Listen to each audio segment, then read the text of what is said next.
My presentation is going to focus on empowering and engaging techniques in shaping children with autism.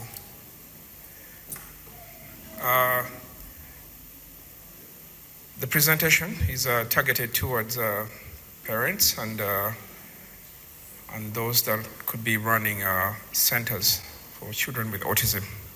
But before I jump into my presentation, I thought I could give you a little background on the Autism Society.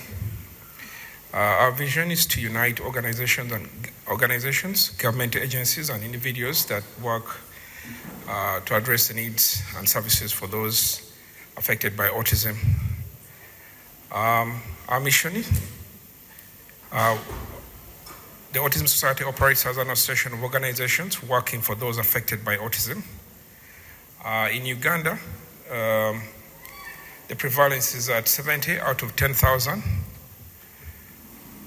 And countrywide, it's about the figures that we last looked at from our Bureau of Statistics, it's about 388,000. Today, I had a different figure from one of our colleagues, and I think I need to update our statistics. Next.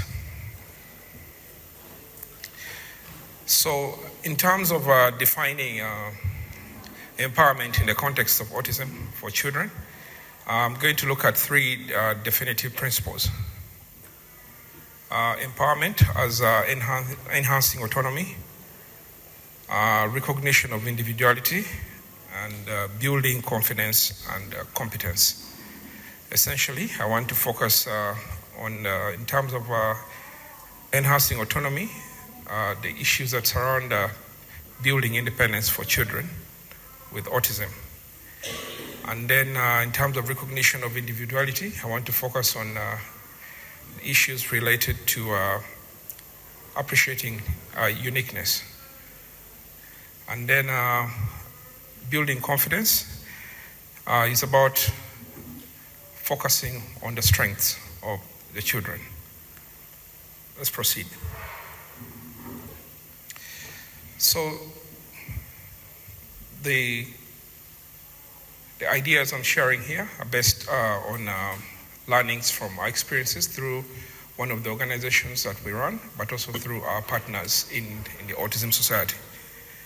They are not exhaustive, but they are a starting point for those who are in the practice of dealing with the children day to day. One of the strategies is to foster self-esteem and independence. Next. And in this, we have the strength-based approach. It's now becoming common knowledge that we are moving away from the idea of looking at the weaknesses and prioritizing strengths. In our case, for example, I will, as I go, I'll give you some case studies. We have one of the children at one of the centers who was very reclusive and not very social, as most kids with autism tend to be. And most times we focused on the challenges, but as we started taking this approach is about observation. As you observe, along the way you bump into that strength. Sometimes it's not very obvious. Like the case of this child, we usually have parties, maybe twice a month. And these are parties that tend to be part of a program where we encourage people who support our center to donate their birthdays. So they come and have a birthday with us, and that usually has music involved. And one of these kids that we were really struggling with, one time we noticed that as she was dancing to the music, there was something very specific about her style of dancing. She seemed to have she seemed to pay very close attention to beats, the specific rhythm of the beats. You could see she had a very strong appreciation of the flow of the beats in the music. She was literally counting every beat. And if you switched off the music, you'd really throw her off beat in a very strong way. Unlike other kids, we thought there's something in there. We were not sure what exactly it was, but that's something we looked at as a strength. She could count the beats, but ordinarily you would think, what do I do with that information? I mean, it's just dancing. What next? Nothing big. And fortunately, when we started a music program in partnership with another organization, that piece of information came in very handy. We have a partnership with another organization called Brass for Africa, and they teach now our kids to play brass instruments. Now, based on her ability to really count the beats to every detail, we exposed her to drums, and she started really being very good at the drums because she was very specific with the way she hit the drum. And she's now part of our band. We have a fully fledged band that we've been training for 2 years, and now they can play.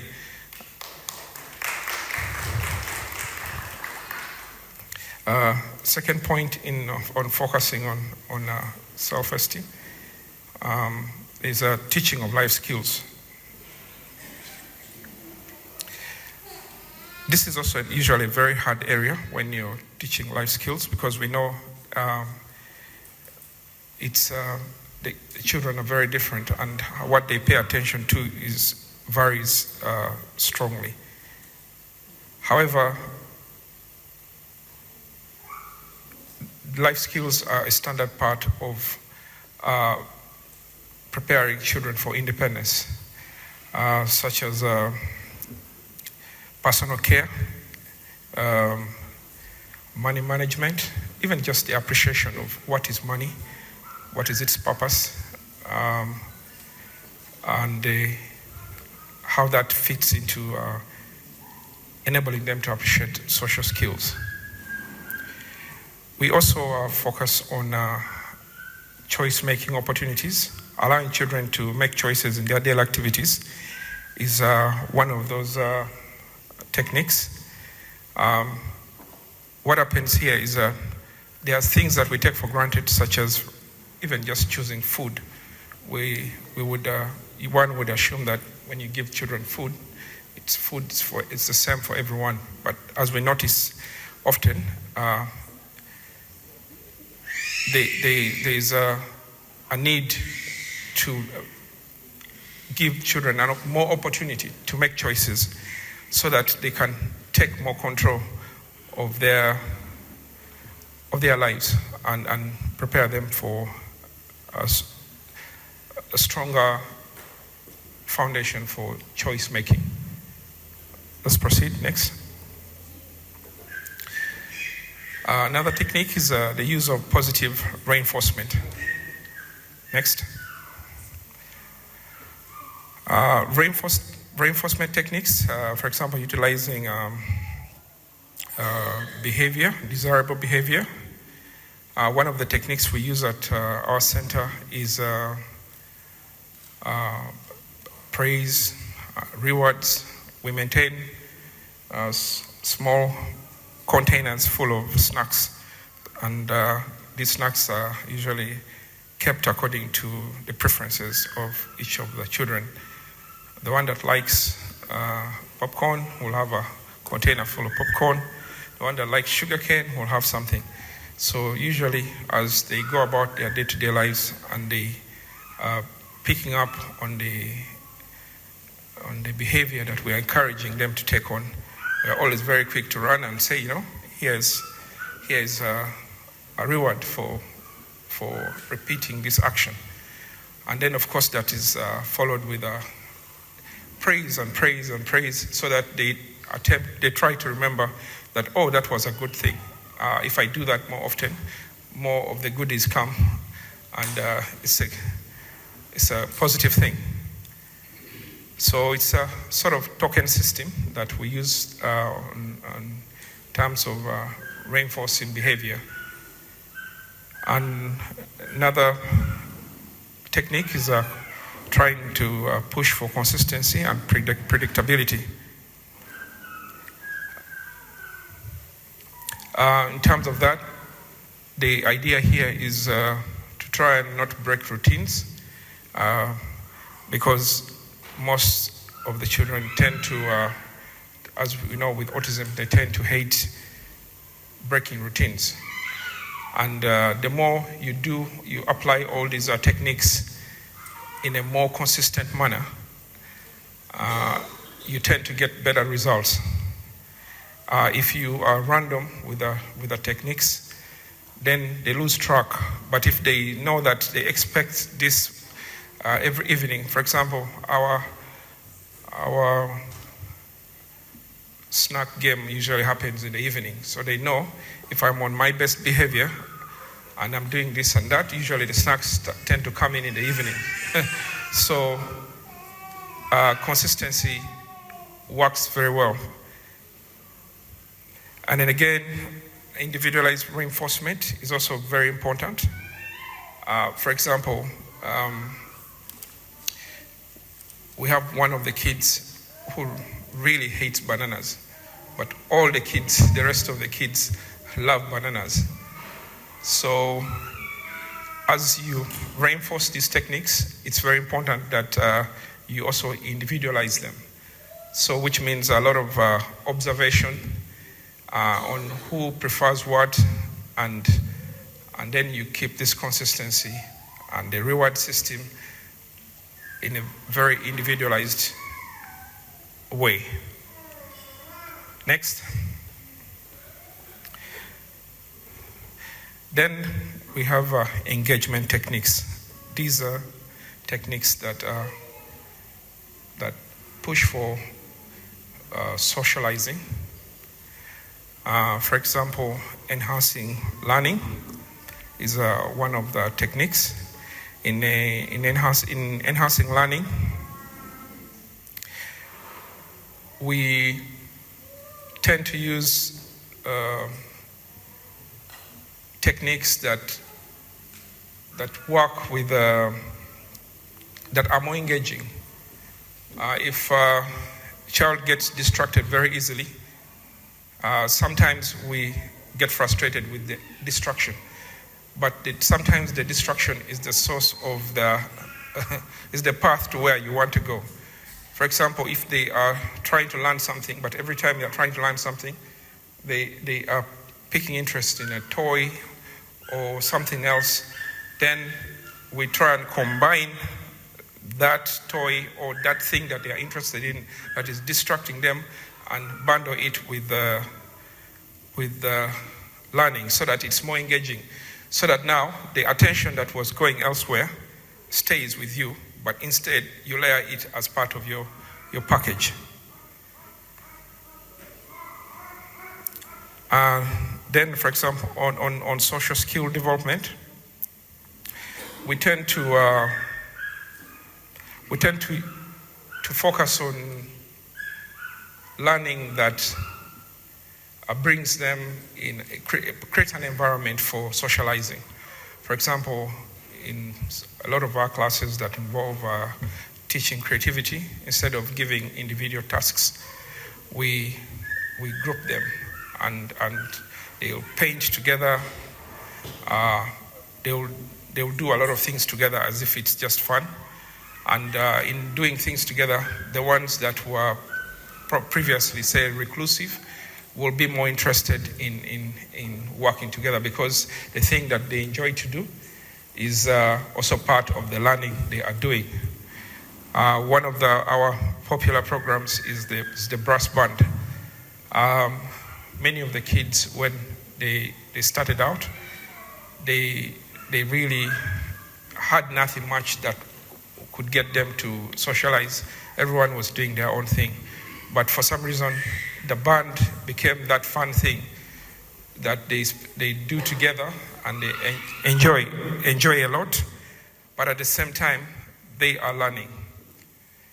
And then there's emotional behavior and behavioral benefits. As they work together to learn something, they also bond, and they also, connect. And this naturally is bringing back the very thing that is absent, that autism tends to rob from children. So it brings the emotional connection between the kids. Like, for example, in the band, we noticed some of the kids want to lead the others. They like to feel like, I am the one who knows better than all of you, so I'll show you what to do, or you're not doing that right, I can guide you. So it sort of enhances the emotional connection and the behavior. Next. So we also have innovative and engagement techniques. So for example, a play-based learning, much related to what I was explaining earlier, but with a slightly different approach. For example, one of the techniques we use is we use wooden toys. In the past, we've been ordering them from China, and then we started partnering with local makers to custom make them for us. Now we have a fully fledged workshop, and we started manufacturing our own toys at the center. And these toys, based on the ideas that we envision, we create toys that combine play and learning in many different ways. I wish we had carried some. It would be nice to share.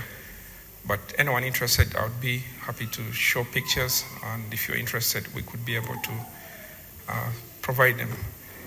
Another technique is visual aids, implementing a visual support like pictures. We all know, I'm sure, even in the previous presentations, using picture-based learning is very common, but there's a specific technique that we tend to use. In the past, we got pictures that are used for picture-based learning donated. They were donated to us, mostly from abroad. We had some from Germany, but there was something about them that was that they couldn't really connect with so much. So over time, our visual aids have moved from us buying pre-made visual aids to us custom making them. How we custom make them, for example, if we are trying to teach the basics, like using the toilet in the correct way, washing a plate. So what we do is take pictures of the kids themselves while they are doing that very thing that we want them to do. So every time they do it right, we keep those images. We keep them as videos and also as pictures. So when they go off the script, we show them the last time they did it well, and they are able to see that this is what we want you to do. So we have a reference point that's created by the kids themselves, and they're able to see themselves on how they did it right previously. So they tend to connect with that much more effectively.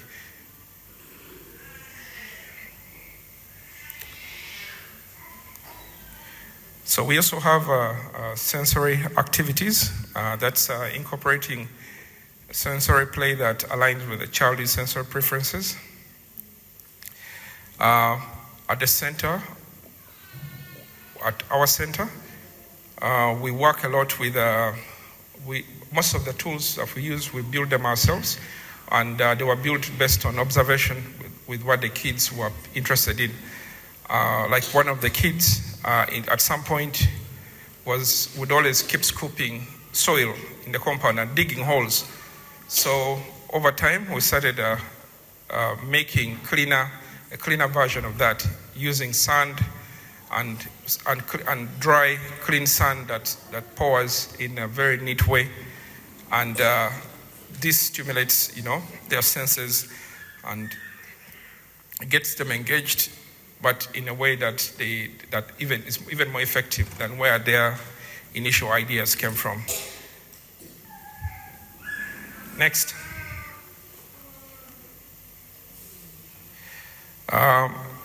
Another technique around the innovative engagement techniques, we use technology-assisted learning. In the past, about 5 years ago, we were lucky to partner with an organization that builds apps for children with autism, and they are tablet-based, so they've been updating them over time, so they work quite well. What we did to even make them better was to ask them to give us an option to customize the images. In the very first versions that they created, they came preloaded with their own images. Most of them were illustrated, or some of them were internet images. But over time, we were able to upload our own images into the tablets and have them more relatable. But the tablet assisted learning is a very good option. And then music and movement.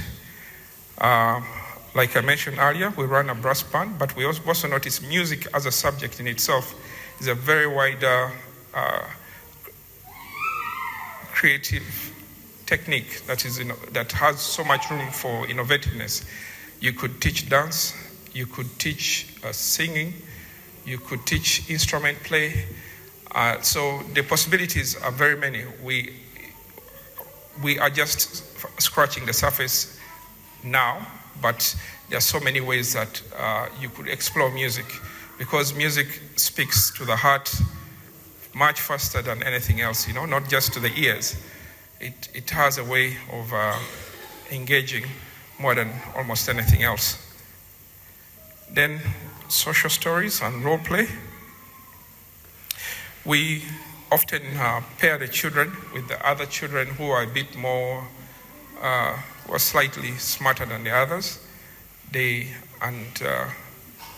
Where we think they are doing very well, we work with them to role play for the others. And they find this peer-to-peer role playing more interesting, and they tend to copy that or tend to learn that much faster, and it works. Next. Tailoring techniques to individual needs. So, like I mentioned, this is also in the area of individualizing the techniques. The key is to recognize that each child with autism is unique. And the saying is that when you've met one child with autism, you have met one child with autism. And because of that, a lot of hard work has to go into individualizing the learning. And that individualizing starts with mapping the different areas that make them unique. For example, interests. Once we observe interest, it's from there. Sometimes what you observe as an interest may not be very clear as to how you are going to turn that into something, but it's usually the starting point. Eventually, once you take note of it, you figure something that works in that direction. And then the other is obviously the strengths. Once you know that they are good at this, even when they are not so interested in it, they actually, when they do it well. Like, for example, we have one of the boys, he's been with us for a long time, probably about 8 years. And in the early years, he was rarely interested in anything. And he was always throwing tantrums if you tried to get him to do anything. But one of the routines was for them to clean up where they live when they wake up in the morning. And he didn't like it that much, but over time, as he would do it actually very well. Then for some reason, it became a part of his routine. Now he's so good at it, somebody should just hire him. He could really work in a hotel or someplace. He's now 18. Again, incorporating interests. For example, if a child is interested in trains, you work along those lines to figure what else. It's more like zooming into that interest. You keep zooming in, eventually you find that thing that you can actually practically attain within your space. And then finally on tailoring techniques, there's a need to be flexible and there's a need to adapt. Like in the case of the ones that we tend to stay with for a long time, they are not the same when they come the first time. They change over the years. So in your observation of strengths, interests, also be flexible and observe the changes over time. And then rinse and repeat based on the changes and adapt. Next. Then there's a social skills development. Next.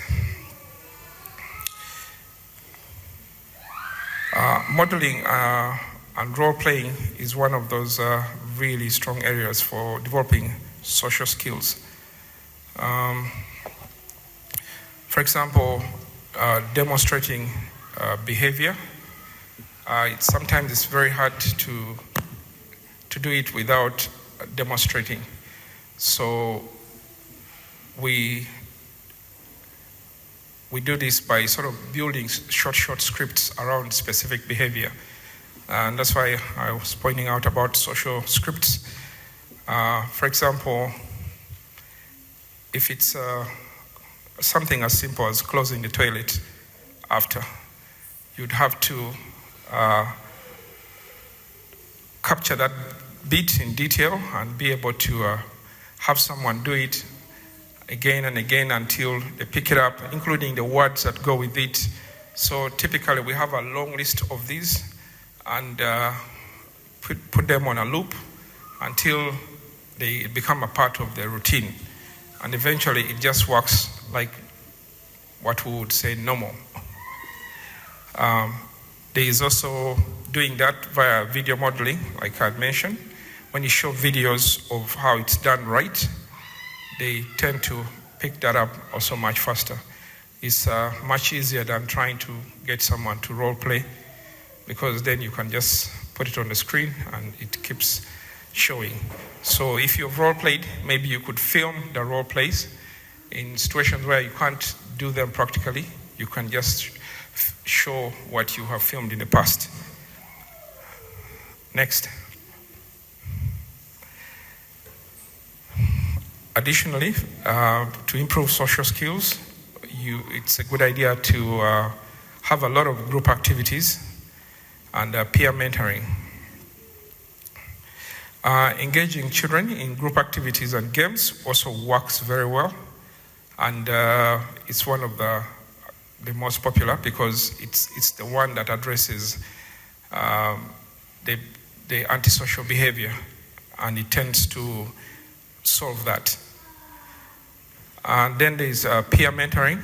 For example, in one of our centers, there's a specific child who perceives himself as the chief pastor of the space, and with that comes with authority, and we allow him to guide the rest, and give him more tasks or teach him more things that he can pass on to the rest.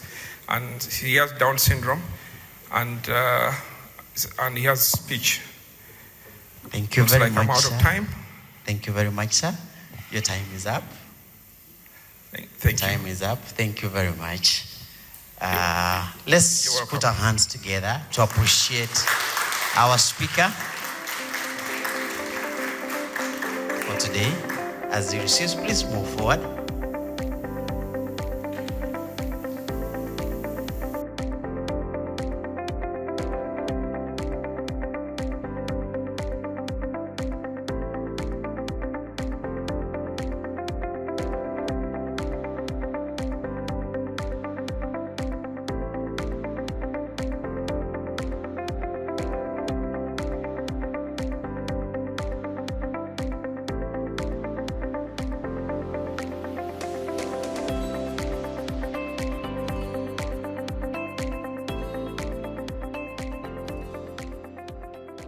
Good morning, everyone. I'm very honored to introduce to you Dr. Temple Grandin. Dr. Temple Grandin is an American academician, an animal behaviorist, and an internationally renowned spokesperson for autism spectrum disorder. Grandin is one of the first autistic people to document the insights she gained from her personal experience of autism. She is currently a faculty member of Animal Sciences in the College of Agricultural Sciences at Colorado State University. Based on her experience, Grandin advocates early intervention to address autism and supports teachers and professionals who can redirect children with autism in fruitful directions. She has been an outspoken proponent of autism rights and neurodiversity movements. In 2010, Temple Grandin was listed as one of the 100 most influential people in the world by Time 100, which named her in the Heroes category. In 2011, she received a double helix medal and has received many honorary degrees from many universities, including McGill University, Swedish University of Agricultural Sciences, Carnegie Mellon University. Grandin has been featured on major media programs. She was the subject of the Emmy and Golden Globe winning biographical film Temple Grandin. In 2018, Grandin has a feature in documentary This Business of Autism, which explore autism employment and the success story of autism employers.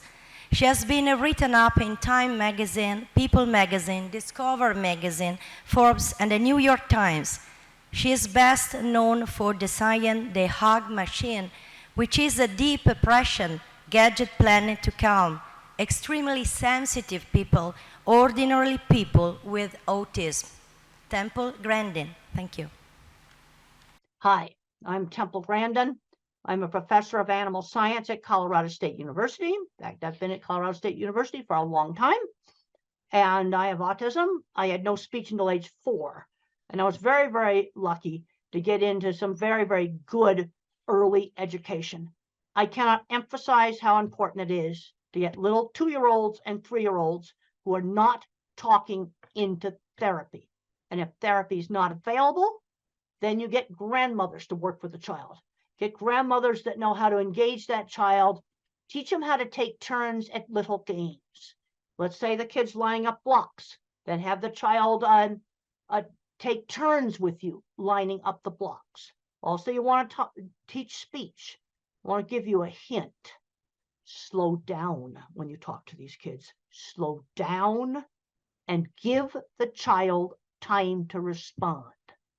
These kids are like a phone with bad service.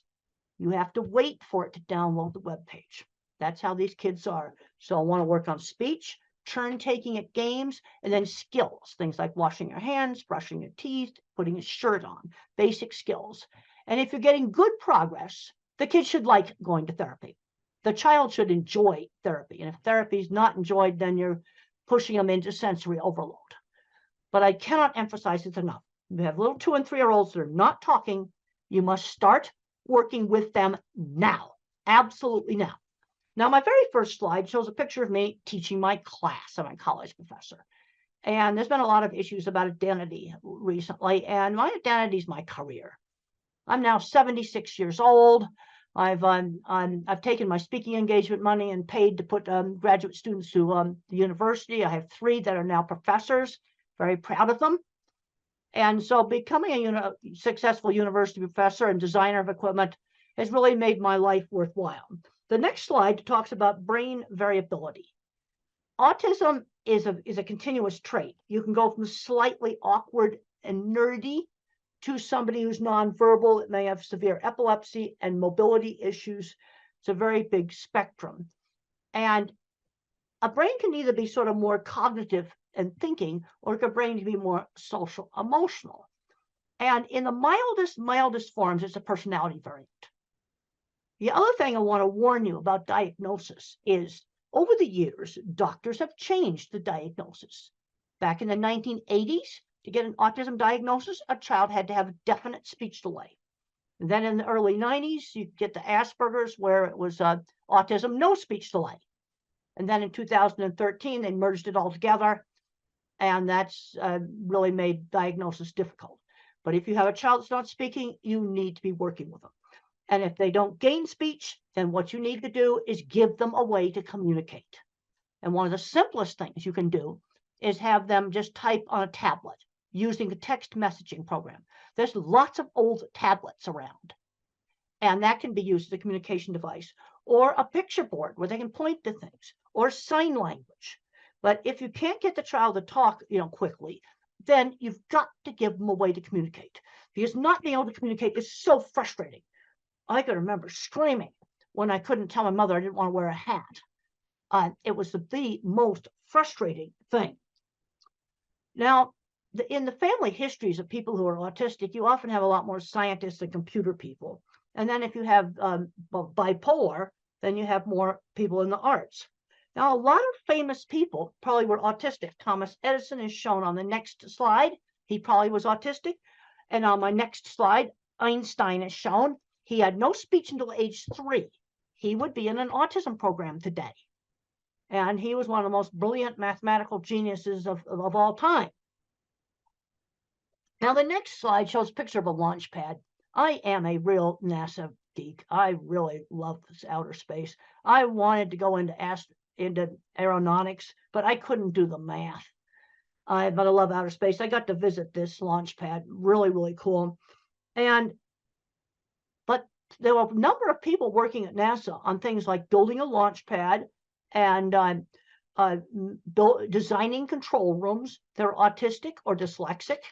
When I was building equipment out in the plants, I worked with people that owned big metalworking shops that were probably autistic or dyslexic. They were the kids that were bad at math, but they could build anything. Now, the next slide talks about emotions being different. I have emotions, but the things I get emotional about is really cool stuff. Like getting to go to Cape Kennedy and watching a SpaceX launch. That was just the coolest thing. And then looking at live video feeds of some astronauts, going up to the space station in those really cool spacesuits. That's the kind of stuff that gets me turned on. And a lot of fully verbal individuals with autism don't have many friends. I'll tell you how to get friends. Friends who shared interests. You get together with the people that like horses, or you get together with people who want to train dogs, or you get together and have a chess club, or you go into robotics club, or you're in music, doing music together. Friends who shared interests. I was bullied and teased in school, and the only places I was not bullied and teased was friends who shared interests. And for me, it was model rockets, electronics, circuit boards, and horses. Those were places where I had friends. For somebody else, it was something different. Now, I got very emotional. The next slide shows a picture of Saturn. We can skip over that. And then the next slide shows a little Voyager satellite. This satellite is really, really getting old. But there's an ancient old scientist, he's in his 80s, named Ed Stone. He is still communicating with it. Yeah, still communicating with it. I get emotional about that. Ed Stone is communicating with this ancient satellite. I think it's 40 years old now. And it's his life. You see, I can relate to that because it's just something so cool. The next slide shows the ultimate NASA geek out. I got to sit at the head controller's station and mission control for the old space program. It's a picture of me there. Now, the next slide I talk about, just don't get hung up on the labels. Too often, so I'm seeing kids where you're getting too much into the label. They say, well, the kid's got a label. He's not going to be able to do anything. I've heard this over and over and over again. He's not going to be able to do anything. Even with some of the kids that have physical handicaps. They'll say, well, he can't walk. They'll never go to school. They'll never get a job. But I worked with a lot of autistic people that owned businesses. This is what really frustrates me. So don't get hung up on the labels. Okay, we have a 3-year-old that's not talking. Let's work on getting them talking. And we also have to get them out doing things. Don't just hide the kid at home. Take them out shopping. and turn shopping into a learning experience. Well, let's talk about different kinds of rice. I know in India, there's all different kinds of rice, curry sauces and things like that. And let's let him pick out some of the things. Or you can say, well, Dad likes this food.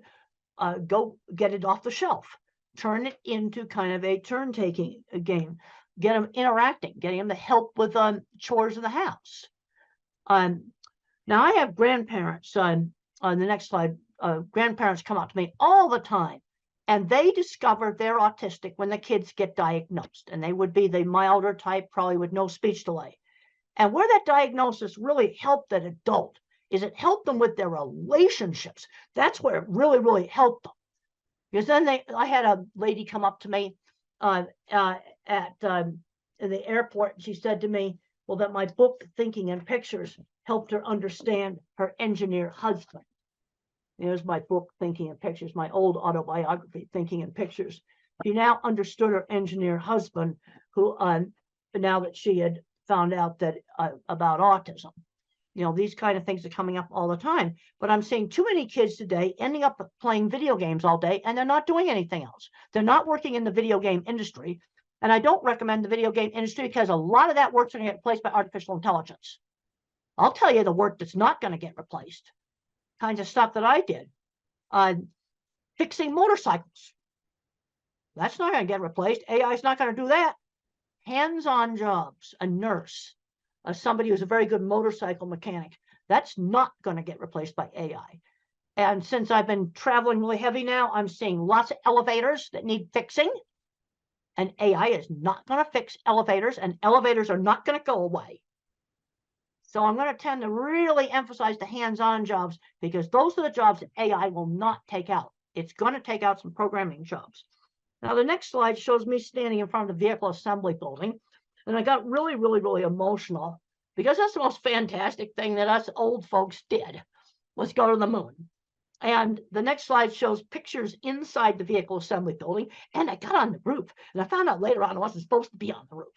But that was just so much fun, so much fun. Okay, the next slide talks about some sort of foundation principles in working with these kids. Sudden surprises scare. Okay, so let's say, for example, a child has to go to a new school, or you're going to go visit some new friends. Maybe you show some pictures of their house. You show some pictures of the school. So it's not such a surprise. Okay, let's say they're going to travel on an airplane. Well, let's look at videos of airplanes. Maybe go to the airport and watch them take off. You want to reduce the surprise factor. The other thing you need to do is stretch these kids. We don't force them into something where they're going to get into sensory overload, but stretch them and then give them some choices. Well, we could do this game or that game. We could go to this store or that store. You give them some choices, and we've got to limit the amount of time they're spending just tuning out on phones and other electronics. Now, don't recommend it, banning it. Don't want to ban it. But what we need to be doing, an hour a day is plenty. The next slide shows just a picture of a really, really good teacher. And a good teacher knows how to kind of gently engage a child without causing sensory overload. The next slide just emphasizes the importance of turn taking in a game. And if you were to use a game that's on a phone, I want one phone physically passed back and forth. Physically pass the phone back and forth. So it's a true interaction. Now, the next slide talks about teachable moments. This is a 1950s way of parenting. And I think it's a really good way of parenting. If I made a mistake, we had sit-down meals, you had to eat properly. And if I stuck my finger in the mashed potatoes, mother did not scream no. She would say, use the fork. Okay, or if you have chopsticks or whatever, you use them. You use the utensils. She'd give the instruction instead of saying no. That's really important. Just quietly give the instruction. Now, obviously, if the child ran in the street, you'd have to, but I'm talking about things like maybe touching too much stuff in a store. You might say, only touch the things that you're going to buy. You give the instruction quietly. Okay, the next slide just talks about limiting video games. One of the things we've got to avoid is these kids just becoming recluses in their room. But then on the other hand, due to problems with sensory, and sensory problems are real, some of these kids need some time just to calm down, just some time to chill. And that is okay. But some of the recent research going on with the social media use, again, I don't want to ban this stuff. Some kids play a video game where they can talk to friends. That I don't want to take away from them. But they can't be doing this for 10 hours a day. That's something that they just cannot be doing. The next slide talks about just providing some choices. So you might say, well, you could do robotics, or you could do soccer, or you could be in a theater group, or you could be in the school band. You could do karate's. Cub Scouts is an American program for kids where they learn camping and other skills. So we're going to get out and we're going to do things, but you give them some choices. Now, the next slide shows a little child blocking his ears. Sensory problems are real. That's part of autism. And one of the ways to help a child that's afraid of something that's really, really noisy is to let them control it. Hair dryers, vacuum cleaners. Let the child turn that thing on and off where they control it. And I've talked to several families where the vacuum cleaner went from those hated fear thing to their favorite toy when the kid could control it. Same thing with car horns. Let the child beep it.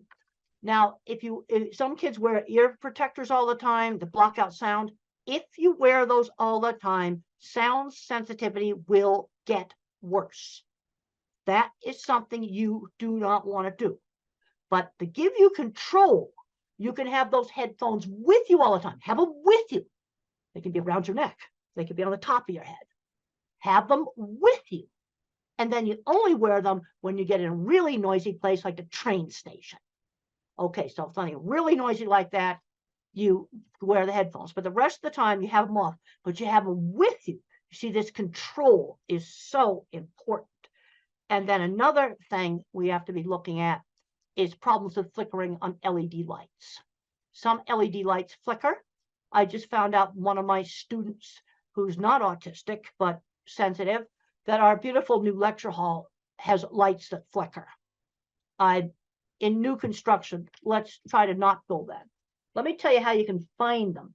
Take this thing out here, right here, put it on slow motion video, and take pictures of the room, and you'll find the bad lights. So what do you do if you have a classroom with awful lights, which unfortunately, I just found out that our beautiful new classroom has awful lights. Well, there's two things you can do. Put the desk over by the window, or go find an LED that does not flicker. Put it in a lamp that the child could bring to school and put next to the desk, and wear a hat with a brim. That will also help block out the ceiling lights. Just want to try to give you simple stuff that you can go. Now you can skip over the slide here about the headphones. We already talked about that. The next slide talks about sensory perception and autism. And these sensory sensitivities are part of the neurobiology of autism. And they're very variable. Like, I do not have visual sensitivities. I teach classes in this classroom. I didn't see it flicker. You see, this is where autism is so variable. One individual or adult will have problems with lights flickering. Also, you can get it in some dyslexics, not all of them. Also, some head injuries, too, can also give problems with lights flickering. But sensory problems go with it. Then the next slide talks about just checking for deafness. Auditory threshold's normal, but there's a problem with auditory detail. It's very important when you're teaching these kids speech, slow down when you talk to them. Because when the parents talk fast, blah, blah, blah, blah, blah, just want to blabber, you got to slow down when you talk to them. Give the child time to respond. They're like a phone with a bad connection. Give them time to respond. And even though the threshold for hearing a faint sound, if let's just give an example. If I said the word dog, maybe the child just hears oh. So when my speech teacher worked with me, they'd go dog, and then they'd go dog, really slowing down and enunciating the sounds. Now, there's three basic ways that speech can have problems. I had problems with hearing auditory detail. That's an auditory processing problem.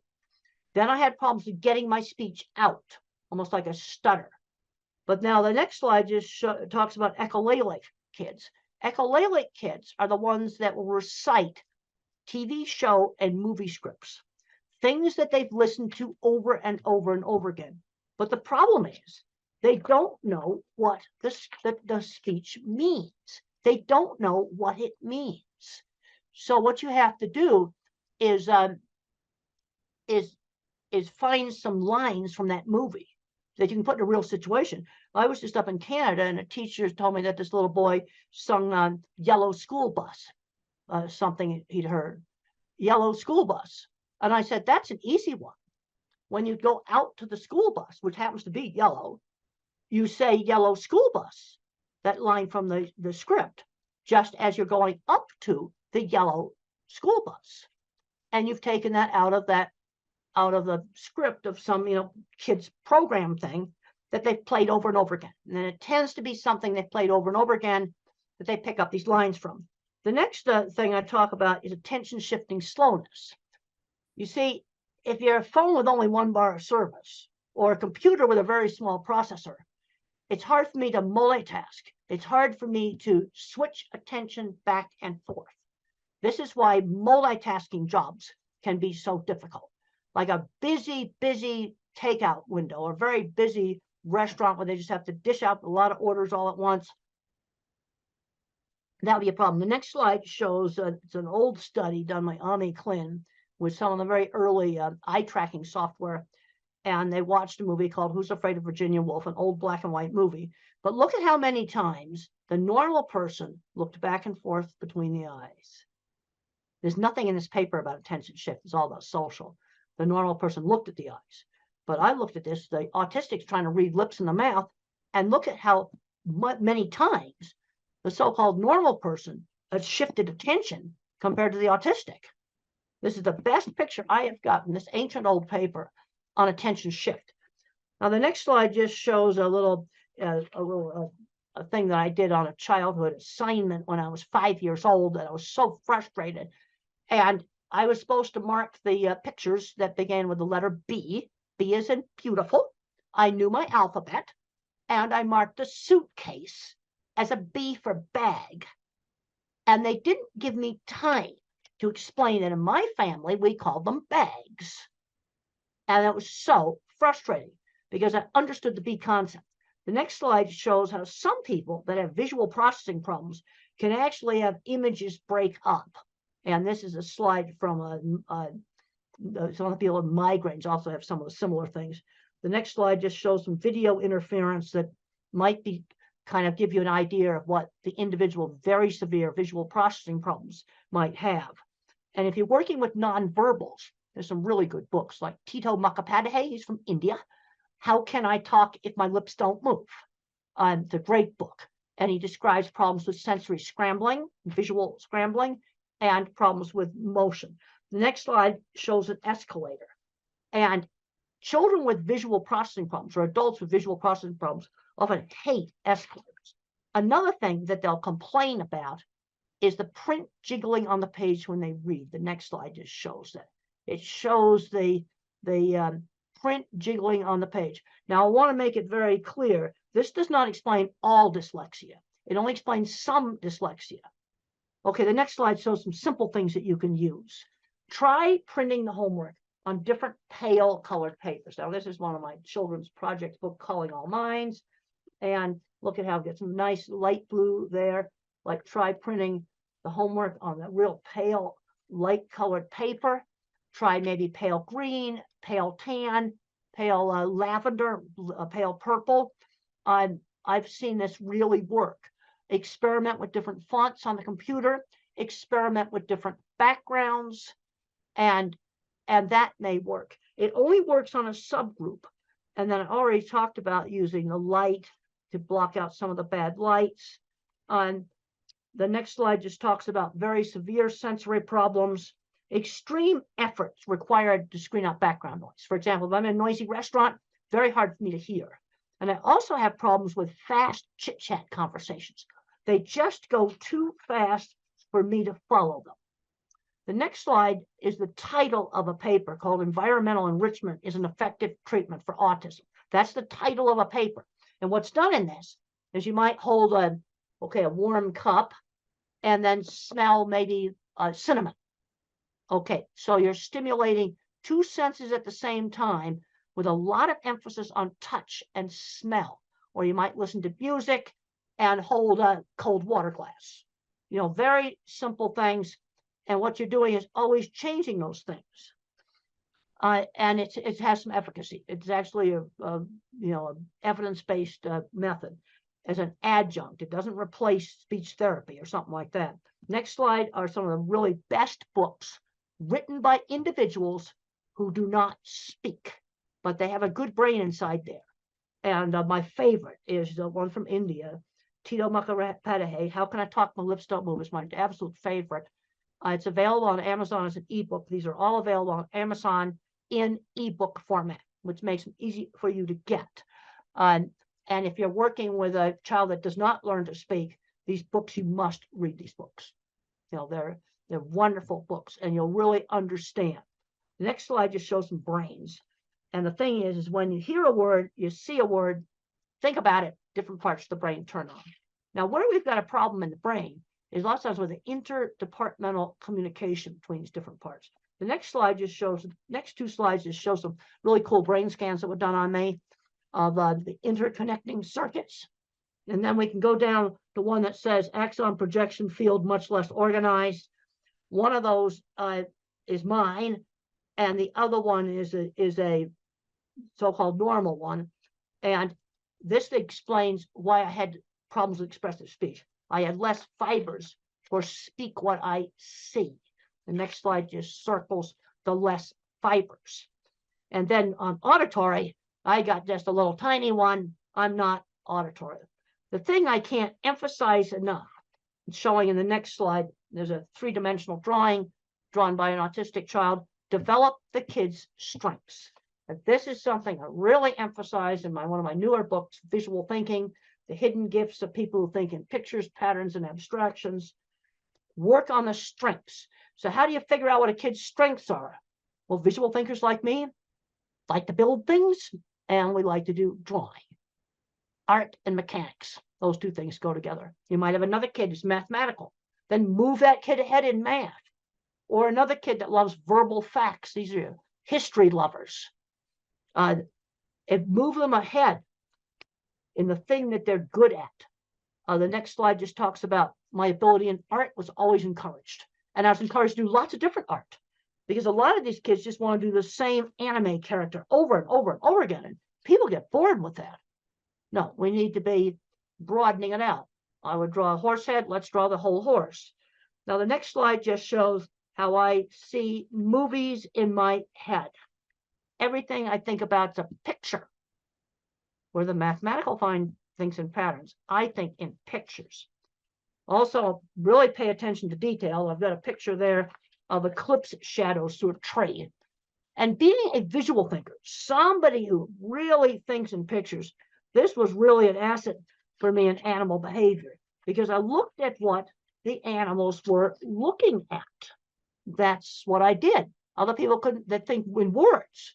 They couldn't understand, why would I want to look at what cattle we're looking at? That's kind of ridiculous, but it's important. Next slide just shows seeing a car through the fence, picking up little details in the environment. Animals live in a sensory-based world. They don't live in a word-based world. They live in a sensory-based world.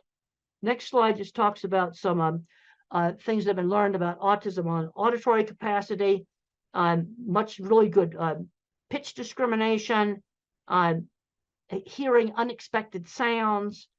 The next slide just shows a curved cattle handling facility. Being a visual thinker really helped me in my work. It was really, really good. The next slide shows how they recreated one of my projects for the HBO movie. And one thing about the HBO movie, Temple Grandin, that is available from the streaming services, it shows how I think visually. It is absolutely accurate on how I think visually.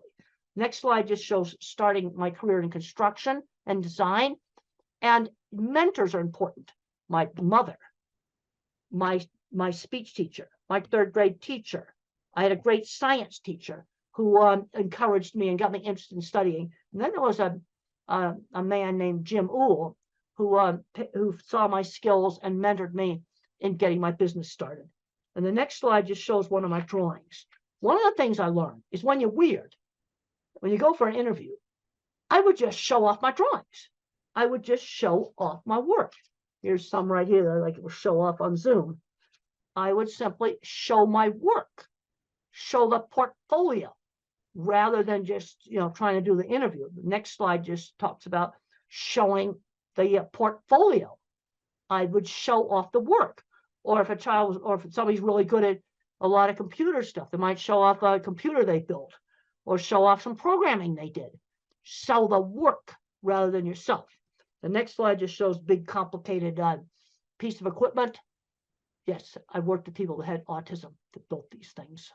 This is what gets me very frustrated as I go back and forth between the educational world and the autism world and the industrial world.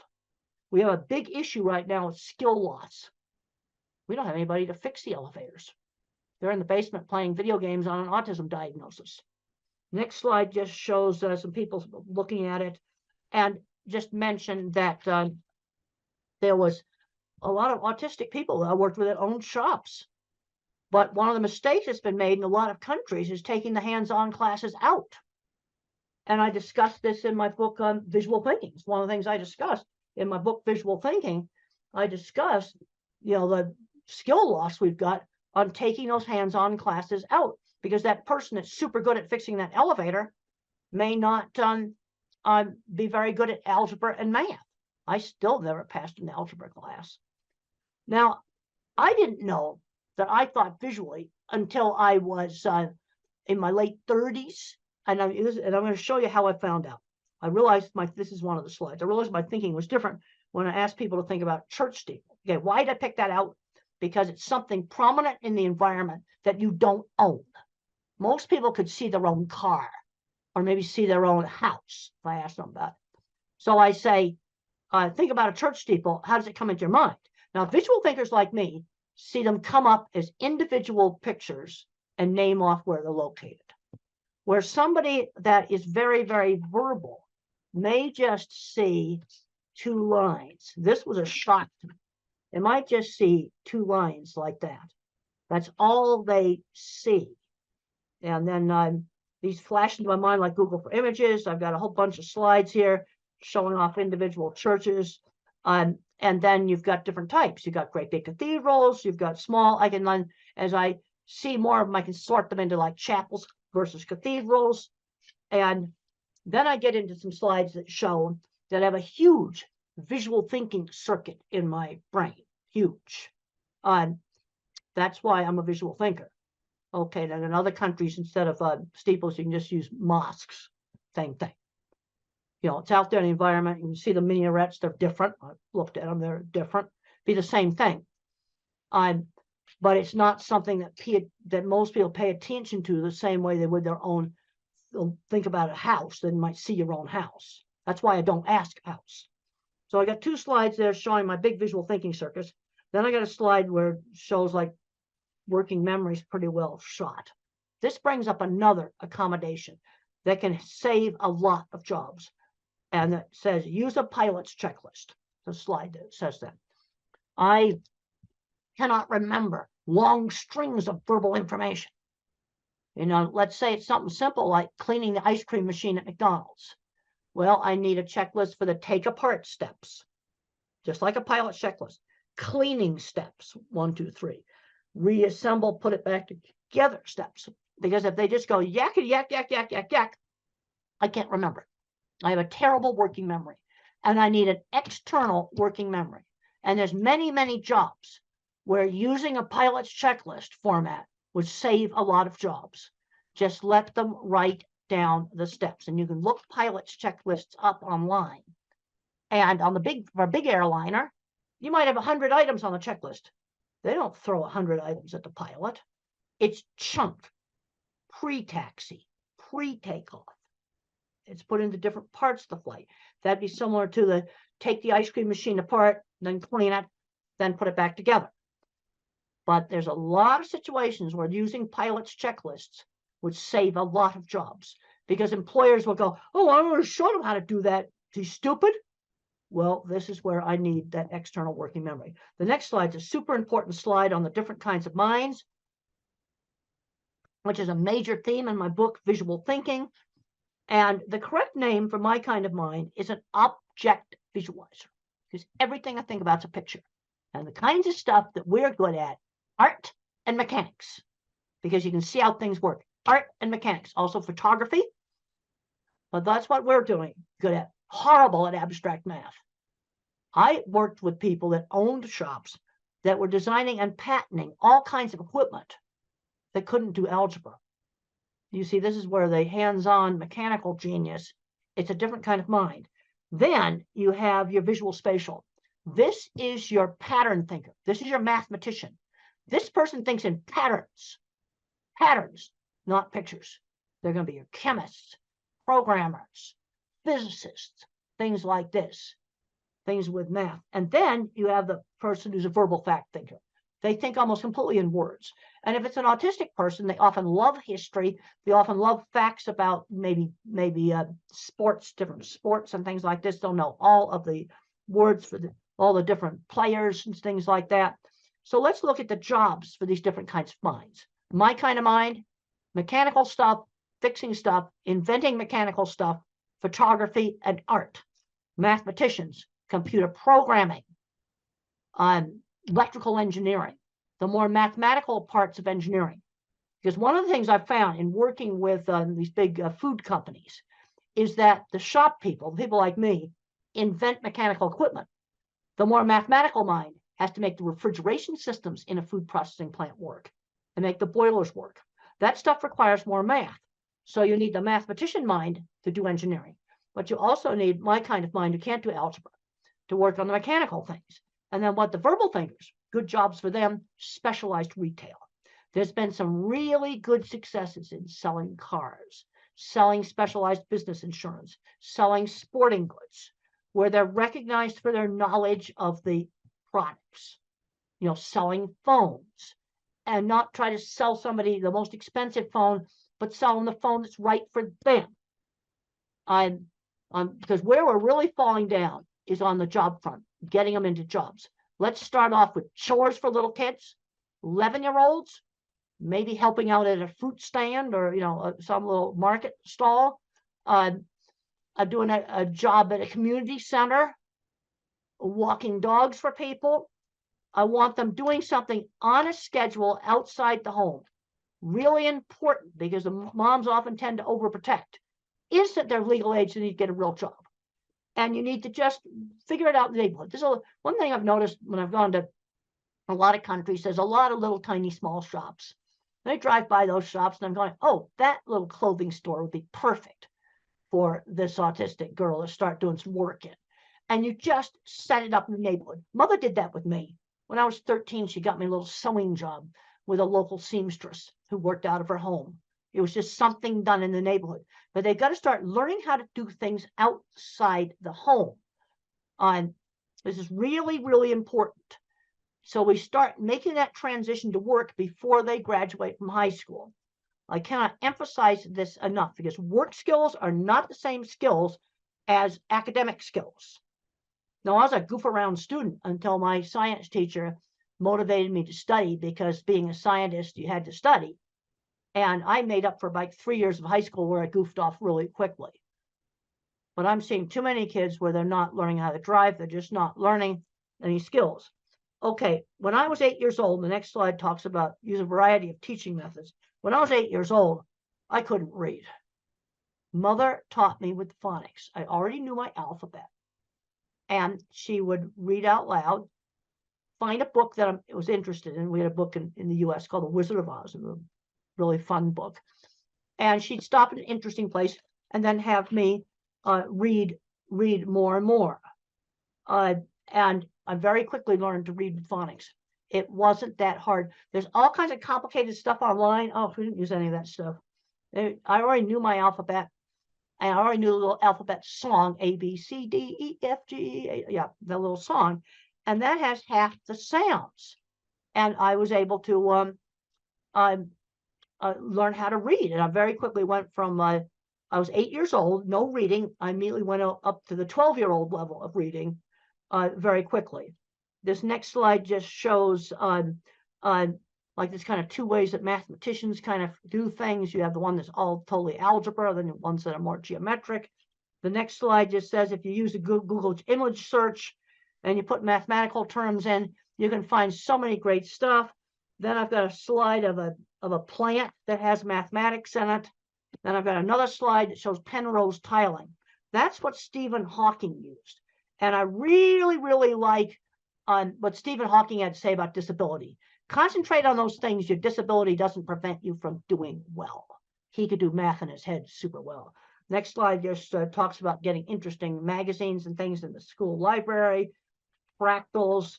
I've got a whole bunch of slides here that just show cool, interesting stuff. Then there's a picture of me with a horse looking at me sawing a board. And friends who shared interests. A lot of kids aren't doing enough hands-on things. AI is not going to take away hands-on jobs. You're still going to have a nurse in the hospital. That's not going to go away. There's a lot of jobs like that, and jobs fixing things, mechanical devices. Yeah, there's a lot of things that 3D printers can do, but guess what? Somebody has to fix the 3D printer because it's a mechanical device controlled by a computer. And the next slide just shows some kids today, they don't know how to use a ruler. They don't know how to put a hose on a faucet. The next slide just shows a beautiful rainbow. So when I think about really abstract stuff like, okay, religion, I kind of look at that rainbow. It's so beautiful. I also have a picture behind me of the deep space field from the Hubble telescope, and it's got thousands of galaxies out there. You know what's interesting about that? The scientist who did that pointed the Hubble at nothing, and he found all the galaxies. Let's talk about the next slide about bottom-up thinking. Okay, verbal thinkers will get a top-down concept, like maybe let's have a inclusive classroom, for example. All right, that's a good thing to have.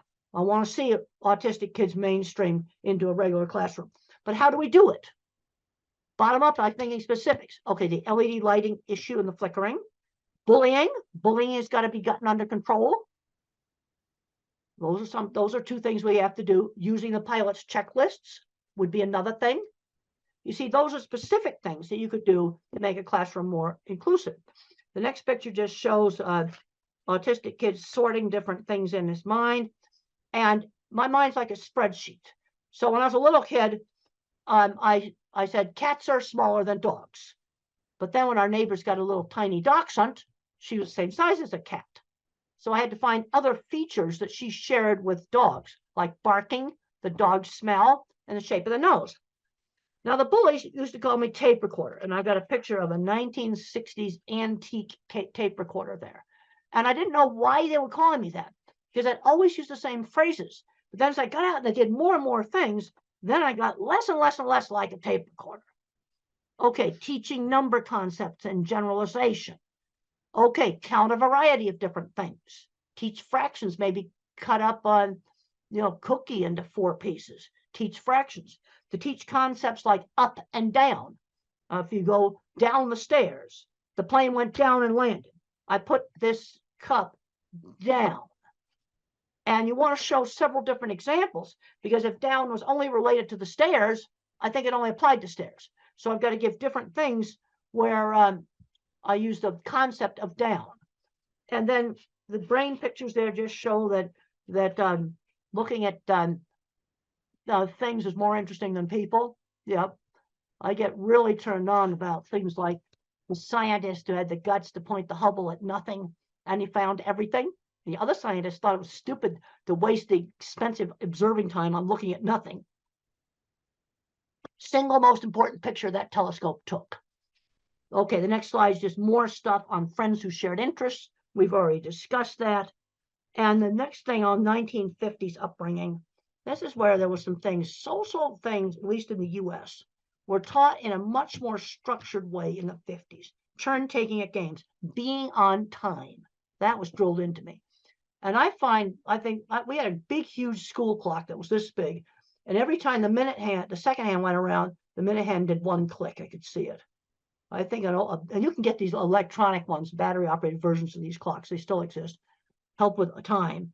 And then sometimes you got to do an activity you don't really like because somebody else in the family wants to do it. That gets back to turn taking. The other thing that really helped me, and it helped a lot of kids in the 50s, is party hosts and hostesses. In the 50s, when we were 7 and 8 years old, we had to dress up in our good clothes, and we had to like pass the snacks around, greet the guests, be little hosts at the parties. And my brother's not autistic. He hated those parties, but he admitted they helped him become a bank vice president. Because I just read in the Wall Street Journal just the other day that college students are just scared to death to go up and talk face to face. Those parties were important and they're an easy thing to do and they don't cost anything. And then just being cute to say please and thank you. Basic polite, what I'm going to call just being polite. You cannot be a rude, filthy, dirty slob. Okay, there's a lot of concern now about masking and yeah, there's some hypersocial stuff I can't do. You can be eccentric. I dress kind of eccentric, but you cannot be a rude, filthy, dirty slob. And there's a scene in the movie where my boss slammed down a deodorant and said, you stink, use it. Yeah. Hygiene, yes, you're going to have to clean that one up. Just that simple. The other thing that's really important, shown on the next slide, is how parents and the teachers need to work together as a team, where the rules are the same at home and school. And my mother and the local teacher kept really in close contact with each other. The next slide talks about teaching social skills. It's like teaching somebody how to behave in a foreign country. Like, for example, in the Middle East, if I were to lift up my foot right now, my hand up, not my foot, I won't actually do something that's rude in the Middle East. Put my foot up and show it to the screen, that would be the rudest thing I could do. Now, normally I wouldn't do that anyway, but there'd be other situations where I might just accidentally do that. I have no way of knowing that's rude unless somebody tells me. Well, that's sort of how teaching everything is. Teaching shaking hands, ordering. I'm seeing kids that have never ordered food in restaurants. That's ridiculous. Shopping. 16-year-olds doing well in school and they've never gone shopping by themselves. This is ridiculous. The next slide, I got to visit the Jet Propulsion Lab. Those are the guys that run mission control. Eccentric's fine. Red hair is fine. Dyed hair is fine. Filthy, dirty slobs are not okay. Now, the other thing just shows some of NASA work stuff. And when the space shuttle got canceled, the scientists cried. It was the saddest thing you ever saw. Anger doesn't cut it at work. People who throw tools get fired at NASA. Now, I'm trying to get through all of this to stay within the hour. I think I'll be able to do it. Now, rules. Which rules do I really have to obey? Now, I have to obey, you don't do really bad things. No, like just break into stores and steal stuff, destroy property, kill people. These are things that in most societies you just don't do. Then you have the courtesy rules. They're different in different cultures. Saying please and thank you, for example. Then you have illegal but not bad. Those are some rules you can break. A little bit of speeding is okay. Too much speeding, absolutely not. And then you have rules. I call them the sins of the system.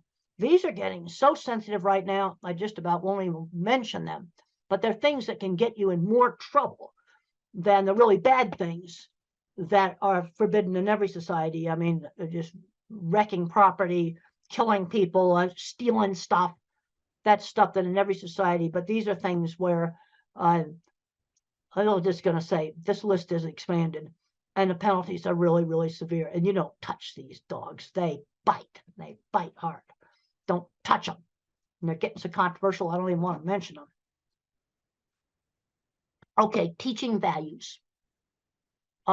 Teach the golden rule, one specific example at a time. Treat others the way you want to be treated. So I'm thinking about the 2 wallets I got helped get returned at the airport. That's not Mother Teresa, but it's something good. Those people were very happy to get their wallets back. That's treating others the way you want to be treated. Also, the TV shows I watched in the 50s had much better values. Oh, see the rubbish that's on TV now today. We'll just leave it at that. Now, another big problem that I had, and I got to have time to talk about that, is problems with anxiety. And a lot of these anxiety is biological. The next picture shows my squeezing machine. And the squeezing machine, deep pressure, helped calm me down.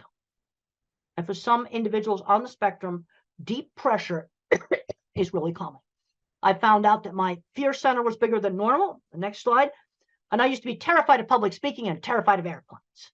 And one of the ways I got over being terrified of airplanes was getting to ride in the cockpit and making aviation interesting. Take the thing they're scared of and make it interesting. Things get interesting, they tend to be less scary. But I have been taking antidepressant medication for the last 40 years. I'm on an old drug. Okay, it's fully explained in my old book. And you know what? The meds haven't changed. The generic meds are the same stuff we had 25 years ago. And so thinking in pictures is still accurate. We just did some revisions just a couple of years ago on it. And if you're thinking about, especially for a teenager or adult taking medication, I'd recommend reading a chapter that I call A Believer in Biochemistry. But a big mistake made with antidepressants is too high a dose, way too high a dose. Starter dose or less. Because if you go too high a dose, you get agitation and insomnia. No, the medication saved me. Colitis and other very bad stress-related health problems cleared up. They really helped me. That there's way too many drugs given out to little kids. Way too many powerful drugs given out to little kids.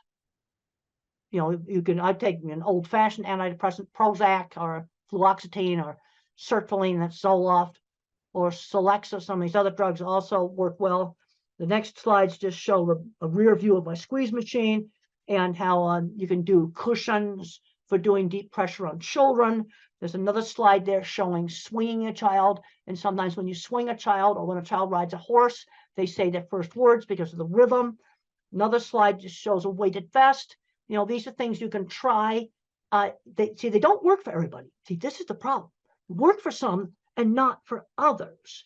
But if you work on kind of desensitizing to touch, that can be really, really helpful. You see, I could control the squeeze machine. Let's get back to this whole thing of control.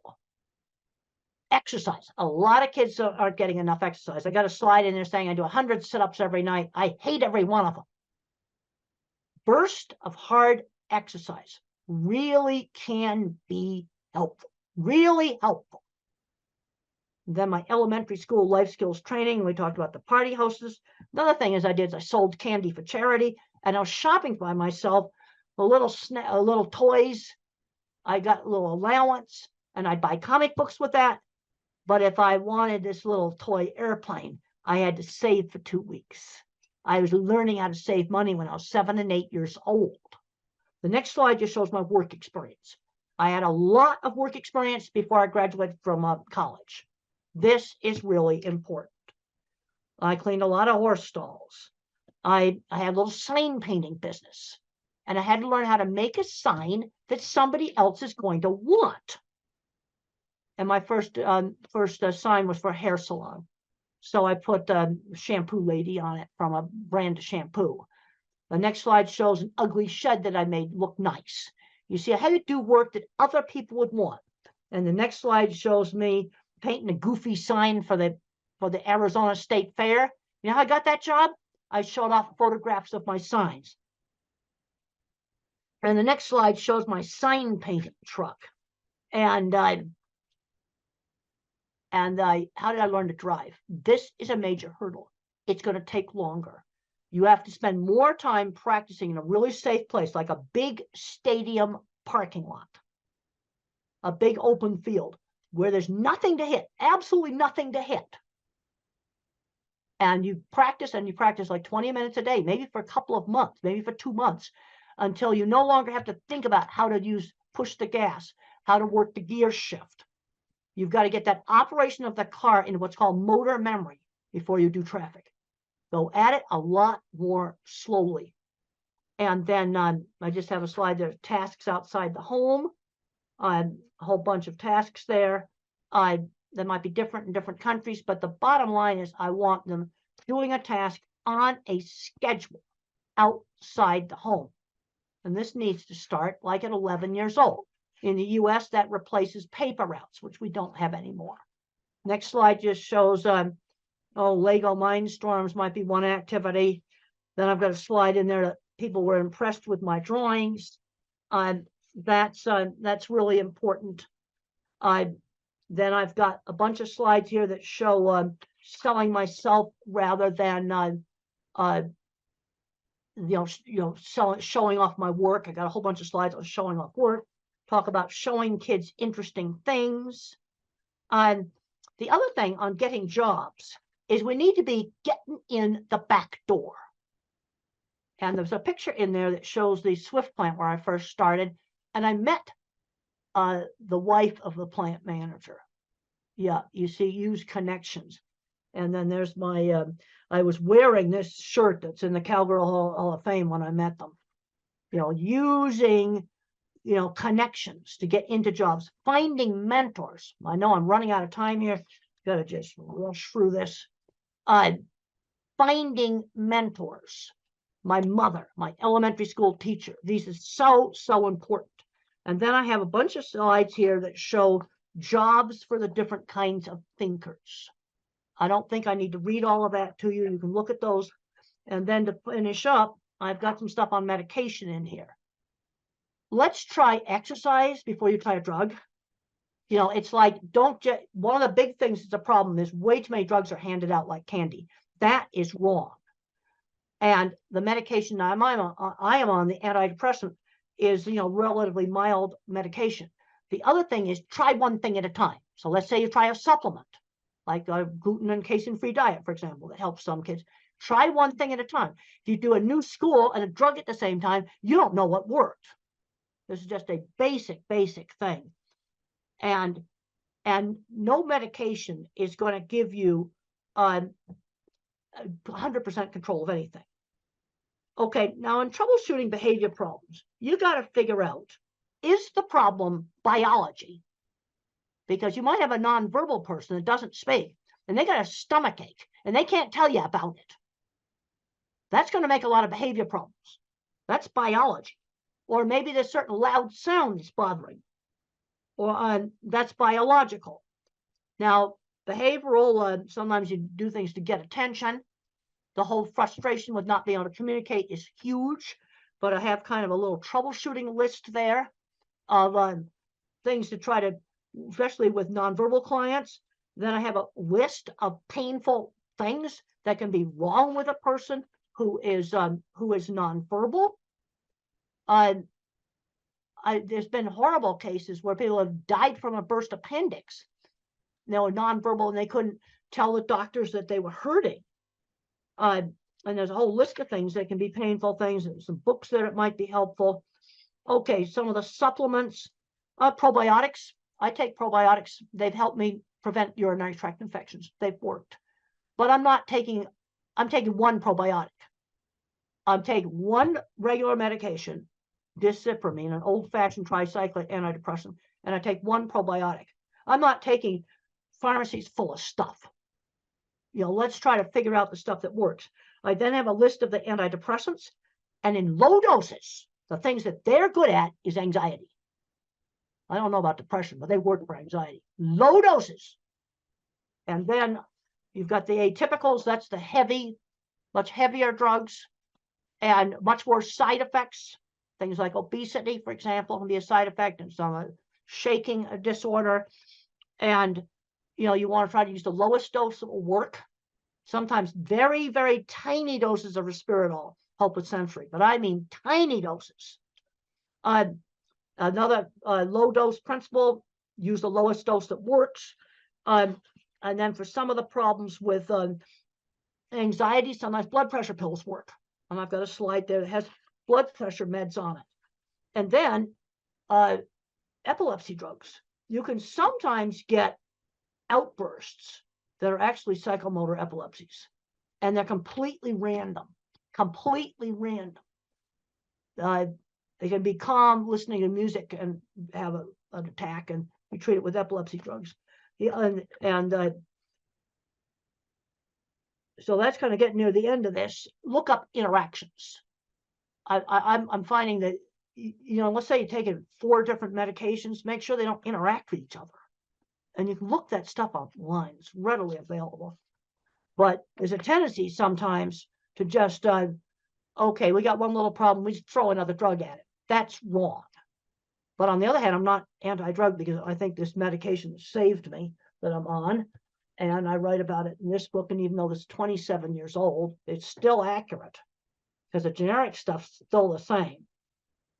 And I'm taking a probiotic that prevents urinary tract infections that the doctors couldn't figure out how to stop my urinary tract infections. Now I just take it. We gave me antibiotics to clear it up. And then what the probiotic does is it prevents it. And that's worked for me. Now but that's two things. That's not shelffuls of stuff. Well, I think we've run out of time. I had an hour and it's been wonderful talking to you by video. I think we've covered a lot of stuff and it's been great to be here by video. And I want to thank the hosts there for staying on and letting me talk to you because I do a much better talk when I got people there I can see and talk to. Okay, thank you.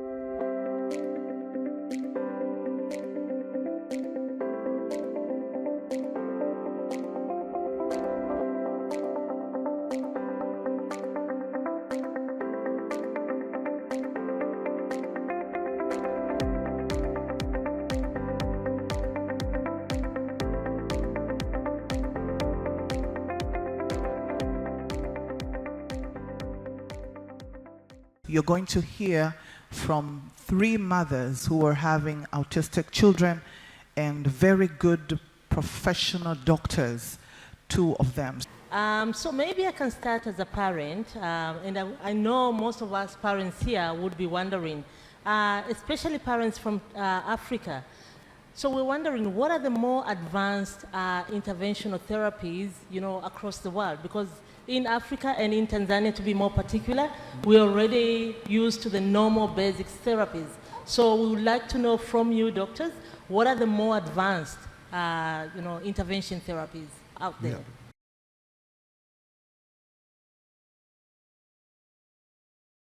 Thank you, Sarah. So I think you want to know about the rehabilitation therapies. Exactly. So as we know that the pillar stone or the basic conventional treatment for autism is neurorehabilitation, and that's the foundation on which the whole treatment for autism or cerebral palsy or intellectual disability basically leans on. So of course all of you know about occupational therapy and speech therapy, and we also do physiotherapy as well as special education and ABA therapy. So these are very important and have been tried and tested for many years now.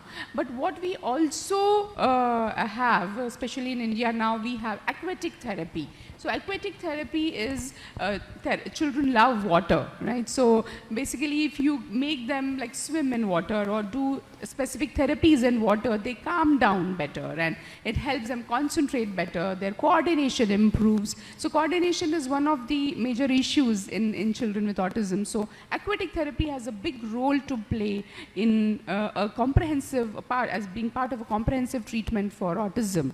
Apart from that, of course, sensory integration therapy. We are aware of sensory integration therapy as a part of occupational therapy, but it's a science in itself because the information processing is a problem in children with autism. So sensory integration therapy, then art-based therapies, animal therapy. I think it's a beautiful therapy. Children are very sensitive and the animals are so sensitive, like we have trained dogs and horses are a very good medium who sense the children's despair or their moods very well and help them settle down, and they work together beautifully. So animal-based therapy has come up as a part of, as one of the treatments for autism. So what we believe in India and in Neurogen is that it's important to do teamwork. So everyone working separately, you will achieve a little bit, but when you work as a team, together everyone achieves more. So comprehensive holistic rehabilitation, which happens together under one roof, would be the ideal situation to get treatment for children, and especially parents understand the importance because they are going from one place to another to get rehabilitation from different people, trying to squeeze in everything in one day. So comprehensive holistic rehabilitation under one roof which combines conventional rehabilitation with advanced rehabilitation treatments like aquatic therapy and sensory integration therapy, along with ABA and speech and special education and art-based therapy and animal therapy would be the best combination, we believe. Thank you very much. Thank you, Dr. Nandini. That was very well answered. But to answer your question, what is required, as Dr. Nandini said, is comprehensive rehab. In autism, the children require occupational therapy, speech therapy, behavioral therapy, psychological therapy, special education, art therapy, aquatic therapy. They require a combination. What happens in most parts of the world, you will have an occupational therapist who will only give occupational therapy. Then you have a speech therapist who will only give speech therapy. And they don't work in isolation. What we've realized over the last 15 years of working in this field is you need a combination. So there is a need for centers where all of this can be provided together. Honorable Mr. Mulil was asking what we can do from a district level. What is required is facilities where all these therapies are available in one place. Also, when we are looking at this, we should not look at urban areas only. We have to think of the rural areas as well. And in India, what we have found is one of the best ways to work on this is to train the local village workers, local workers. They may not be professional rehabilitation therapists, but they will provide the basic care that is needed. So a structured rehabilitation program which has all the specialities is the need of the hour. And the important thing in this is this does not require infrastructure or money. Okay, this requires trained therapists. And we from our side, we offer, and I'm making this open offer, any therapist from Tanzania, Kenya or Uganda wanting to train in these rehabilitation therapies, we offer free education and training to all of you. So if all of you, and we have regularly been doing it, over the last 15 years, people from all across the world have come, and we offer this completely free of cost. You're welcome to come to us. We will train you, because rehabilitation is human-based. It's about people. It's about training. And we are able to offer that. So any of you therapists here, should you ever wish to come, please contact us, and we will arrange your entire training program to Honorable Minister Mulel. If you, as a government, if you send people, in any case, Tanzania and India have a wonderful relationship. Historically also, many people from Africa have actually trained in India, you know, from the administration, civil services, military. We have a very good education, and we want to continue with that. And we will offer training, comprehensive, very good training at no cost at all. So this way we can improve the basic of this thing, and we are also willing to conduct training programs here. We've already conducted several training programs. We've conducted in Kenya huge one-week programs where our people, so in case it's not possible for people to come, we come and train again at no cost at all. From the actual practical training, we give literature, books, lectures, and make it a very comprehensive program. So that, I think, will be part of our Tanzanian-Indian partnership as we go ahead. Thanks very much, Dr. Sharma. I think, one, I like the assurance that you can train, your institute can train our therapists. I think that's very positive for us as parents and as professionals. Thanks for that. And I'll ask Madam Kate to go. Yeah, me as a parent, I already know like what are the autism physical symptoms. Like my son would run around the whole time, like flapping hands or having repetitive behaviors, playing with kids and all that. Do we really know what is happening in that child's brain? Is there any way you can tell us how can we know what is happening in this child's brain?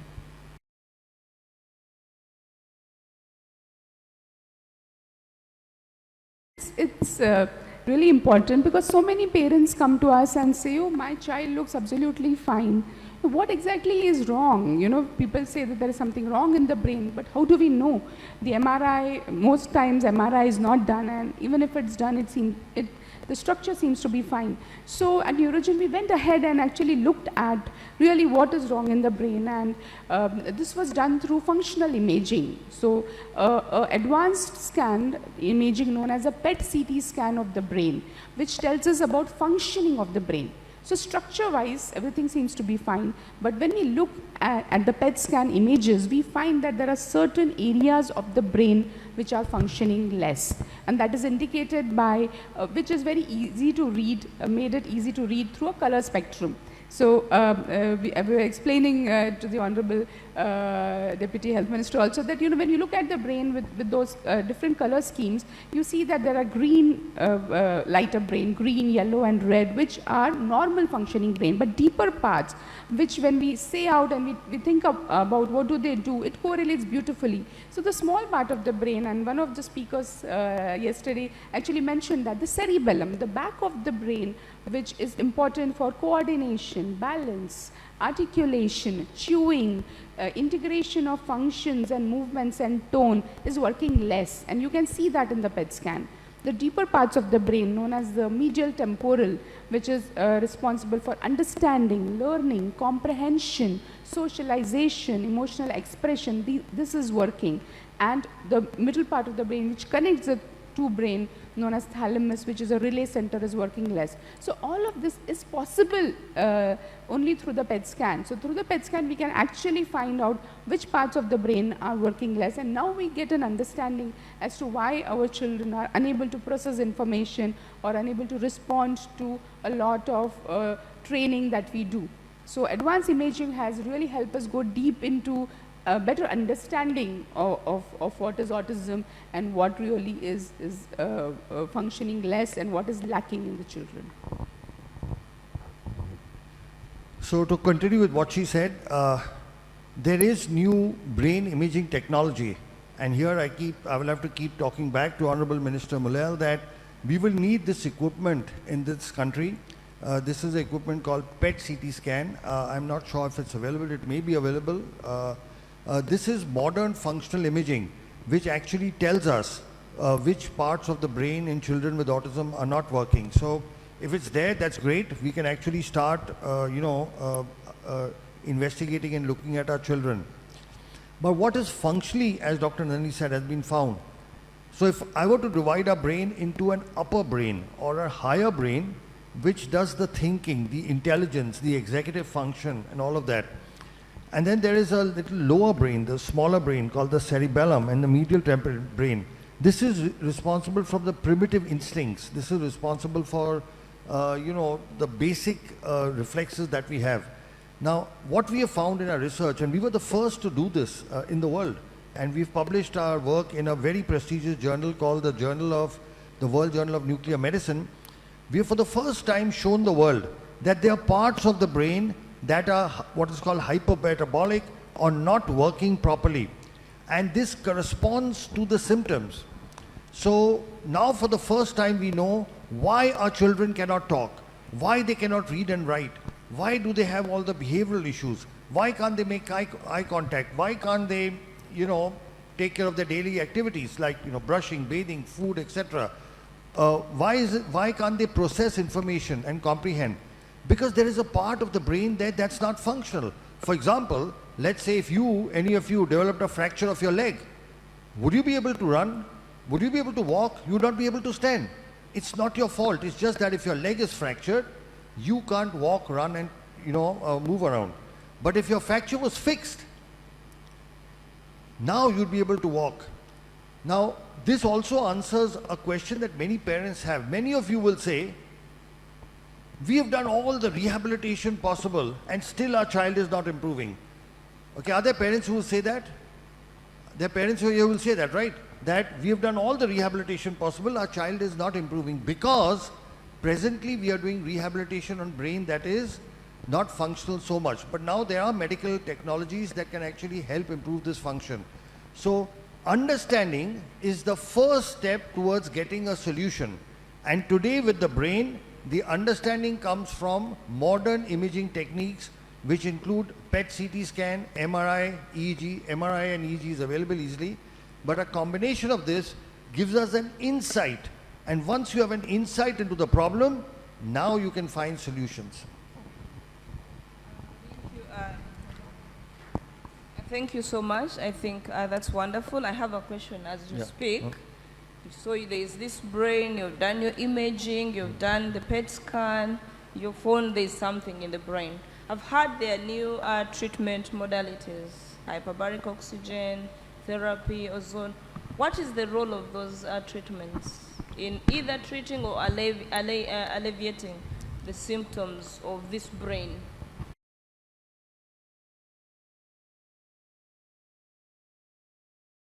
So what brain imaging has shown us is there are parts of the brain of these children which have what is called hypoxic ischemic damage. That means this brain is not receiving enough oxygen. Now, if the brain is not receiving enough oxygen, then obviously one possible solution is to give it oxygen. But just giving normal oxygen does not help. What we have found and what medical science has found is you have to give oxygen under pressure. So right now, we are breathing oxygen at 1 atmospheric pressure, all of us. Okay? And when you breathe oxygen at 1 atmospheric pressure, only the red blood cells in your body carry the oxygen. In our blood, we have got red blood cells, white blood cells, and a liquid called plasma. Right now, all of us are breathing, only our red blood cells can carry oxygen. The liquid of the blood has no oxygen. But when you give oxygen under pressure, like 2 atmospheric pressure, now the oxygen goes into the liquid. Okay, so right now in our body, only our red cells are carrying the oxygen. When you give it under pressure, the entire blood is carrying oxygen. So much more oxygen reaches deeper parts of the brain. It goes to every part which may be possibly hypoxic. So there is this new technology called hyperbaric oxygen therapy. This is available, I'm not sure whether it's available in Dar es Salaam, but I'm sure it's available. It's normally used for wound healing. So far, hyperbaric oxygen has been used for wound healing. But what we have found is when we use it for oxygen, when we use it for autism, sorry, there are significant improvements, especially when we combine it with many other treatments. So there are a lot of scientific publications that actually show the benefit of this. All this requires is a hyperbaric oxygen machine. It's not very expensive and it is very, very simple to maintain. Most government hospitals, medical colleges do have hyperbaric oxygen. The only thing is they use it for adults. We have evolved a protocol for children and we have successfully used it in several thousand patients. So we have this unique protocol where children with autism can be helped as well. Thanks. And is there, I'm asking as a parent, I know it's given in a chamber and sophisticated, environment. Is there a provision for a home-based hyperbaric oxygen? Yeah, so you do get home-based. The oxygen therapy we use, they are called heart chambers, where the pressure goes up to 2 atmospheric pressure, double of what we are breathing. You can get home chambers, but there the pressure goes up to 1.3 only. So it is a little better than what we are breathing right now, but not as good as medical hyperbaric. Also, those soft chambers are extremely expensive, and then once your child is finished, you don't have any use for that. But you can give home hyperbaric, but the pressure is much less. It's 1.3, whereas we need between 1.8 to 2. Okay, thank you. Thank you very much. Dr. Alok or Dr. Nandini, the ozone therapies and the HBOT therapies, that is hyperbaric therapies, they make a lot of sense to me as a parent because I've gone through that. Can you explain to us or to parents more about the regenerative medicine or the cellular therapy and how is it effective to autism and other neurological disorders like cerebral palsy or stroke or any other neurological disorder?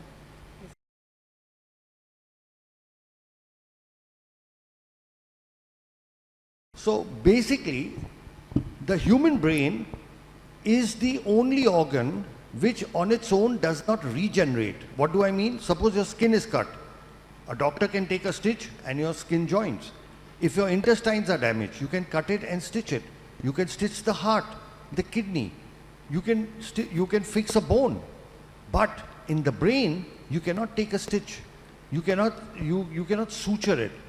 So all these years, for the last 150 years of modern medicine, it was believed that the brain is incapable of regeneration.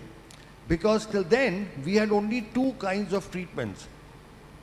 Either we had medicines like a drug or an injection or tablet, or we had surgery where we went inside, cut, chopped, sutured and closed. There is no medicine and there is no surgery for autism. However, the last 25 years has seen the evolution of a new kind of treatment, which is not a drug, which is not a surgery. It's called cellular therapy, where you use healthy, good cells to repair damaged cells. For example, if suppose you get a cut on your hand, what happens? That wound heals by itself, right? That wounding is called biological healing. So now it is possible to repair damage in the brain through cellular therapy. So where do we get this from? What we do, there are two kinds of cellular therapy. One is when you take from the child's body or from the patient itself and put it back in the patient. And the second is when you take it from a donor. So there are two completely different types. Now, the treatment that we do, we take from the patient or from the child. And what we do is, just above the hip bone, there is something called the pelvic bone, where we put a needle and we take out the liquid in the needle that is called bone marrow. It's a very simple process. It takes 15 minutes. The child is given local anesthesia and sedation, so the child experiences no discomfort. Once we take out this bone marrow, we next take this to our laboratory, and from this bone marrow we sort of filter it and separate it by putting it in machines called centrifuges, and then we isolate or separate the cells that we need, that are in general referred to stem cells. What we do is we use what is called mononuclear cells. So we have taken out, I'll repeat again, we've done a bone marrow, 15-minute, just like how you collect blood, right? You put a needle into your vein and collect blood. Likewise, we put a needle into the bone and collect bone marrow. It's just a collection. We have taken this to our laboratory. Now we've separated the stem cells. And then once the stem cells are ready, this takes about 3 hours. Then we call the child back to the operation theatre and we make a needle puncture in the lower back. Why the lower back? Because in the back, our spine has got a fluid called cerebrospinal fluid, which circulates from the back all the way to the brain. So it goes to the brain, comes down. It's a continuous circulation between the back and the brain. So when we inject the cells into the lower back, into the fluid, within minutes, it goes up to the brain. Once it goes up to the brain, the damaged areas, they pull the stem cells towards it. And once the cells are taken towards it, they start the repair process. Stem cells are known to multiply, they divide, and they convert into neural cells. And we have done all this, between 1998 to 2008, for 10 years, we did work in the laboratory and we worked with animals. And we first showed and proved that these stem cells can convert into neuron cells and that they can repair the damage. So in this whole treatment, if you can see, there are only 2 needle pricks. With one needle we take out, okay, then we separate the cells, and then with a simple needle we inject it back. And what are we injecting back in the child? The child's own good and healthy cells. There is nothing from the outside. There is no chemical. There is no any artificial thing. There is no donor cells. So we are taking good healthy cells from the child, putting it back into an area where it is needed. So it's a very simple process. Did you understand the process? I can repeat it. A simple needle into the pelvic bone, take out the bone marrow, takes about 15 minutes. Take the bone marrow liquid, take it to the laboratory, filter it, separate the stem cells, and then call the child back and inject with a very thin needle into the lower back spinal fluid from where it travels to the brain. So the beauty of this treatment is it is so simple. It can be done anywhere. It's not complicated. It's not like the major, I'm a neurosurgeon, I do brain tumor surgery, spine surgery. That's also complicated. Takes hours and hours. You go and open the skull, go into the brain, do things. It's nothing like that. 2 needle pricks is all it requires. And we are using our own good cells and putting it back in the child. So we now have a clinical experience of more than 13,000 patients. People from all across the world, more than 100 countries, actually from 102 countries have come to us. And several patients from Tanzania, several patients from Africa. And with this treatment, we are able to repair the damage, and we have proved it in 2-3 ways. One, after the treatment, the child starts improving by itself. You know, the understanding improves, the comprehension improves, the behavior improves, the eye contact improves, they get back their speech.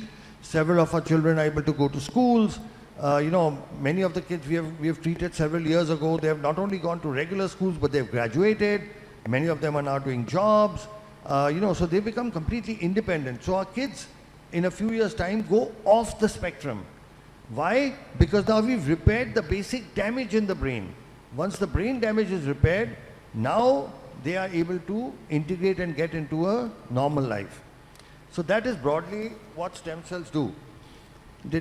I try to make it as simple as I can. Yeah. Thank you very much. Sarah? Yeah, thank you, Dr. Alok, for the detailed explanation. But I'm sure many parents here will be wondering, because we've heard a lot of things about stem cell therapy. How safe is it? And are there any risks behind it?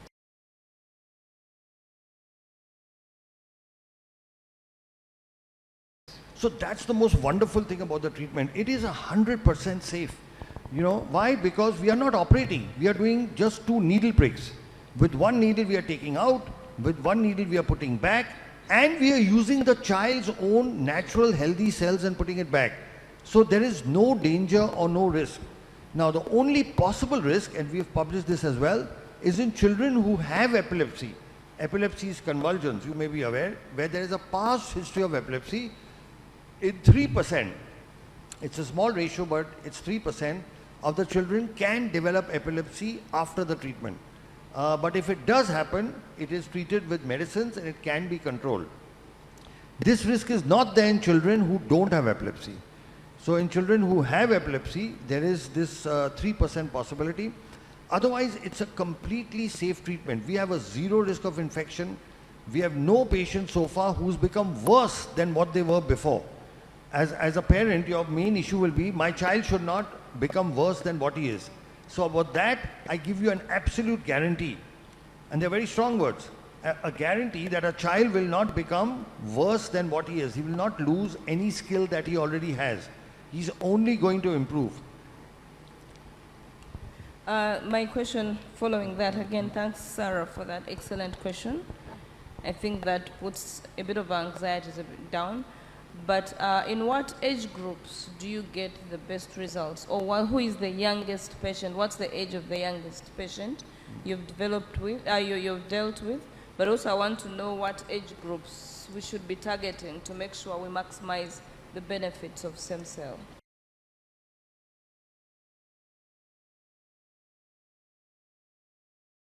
That's a very, very good question. So what our research finds is that when we treat children below 5, they have the best possible results.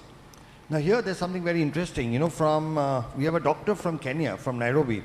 He's a pediatrician, and what he does is the moment the patients are diagnosed at 2 years, okay, he sends all the patients to us for treatment at 2 years. And we will be able to reverse the autism in all of them because they've come to us very early. What our own research shows is that the earlier you treat, the better it is. Now the thing about autism is you don't make a diagnosis till about 1.5 to 2 years. So our youngest child is 18 months. We have several children we've treated at 2 years, 2.5, 3 years. We've also got children we've treated between 5, 10. The oldest I've treated is a 38-year-old boy. So now there is a wide range, but like in any other, you take any other disorder, any other, what we don't consider autism a disease, by the way, so I don't want to compare it, but any other disorder, the earlier you treat, the better it is. Okay, if you have diabetes and you start exercising and shift your diet, you can cure it without tablets or insulin. But if you start treating it late, then you need insulin. All right. The same thing is true of all diseases. The earlier you treat, the better results you get. And here is the problem. everybody keeps saying to wait, that wait till this treatment is more established. But the longer you wait, the lesser results you get. And the results of this doctor, this wonderful gentleman doctor from Nairobi, has clearly shown, and he's actually analyzed the data. You send children at 2 years, and you can almost completely reverse the autism. Thank you. Let me ask, you're talking about a doctor from Nairobi who sends patients as young as they are 2 years old. Why is it that we go to some clinics or some therapy institutions and we find that stem cell is not recommended?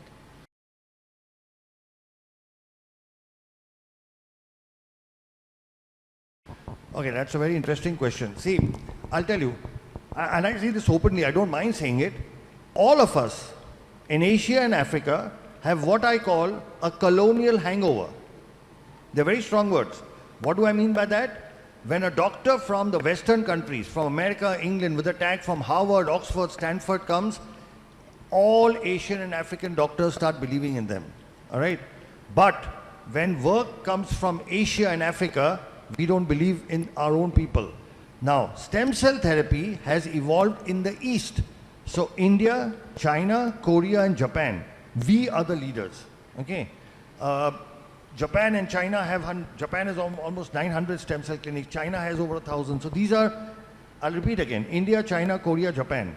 The Western, in this particular thing, so the world's first scientific paper on cell therapy in autism was published by us from India.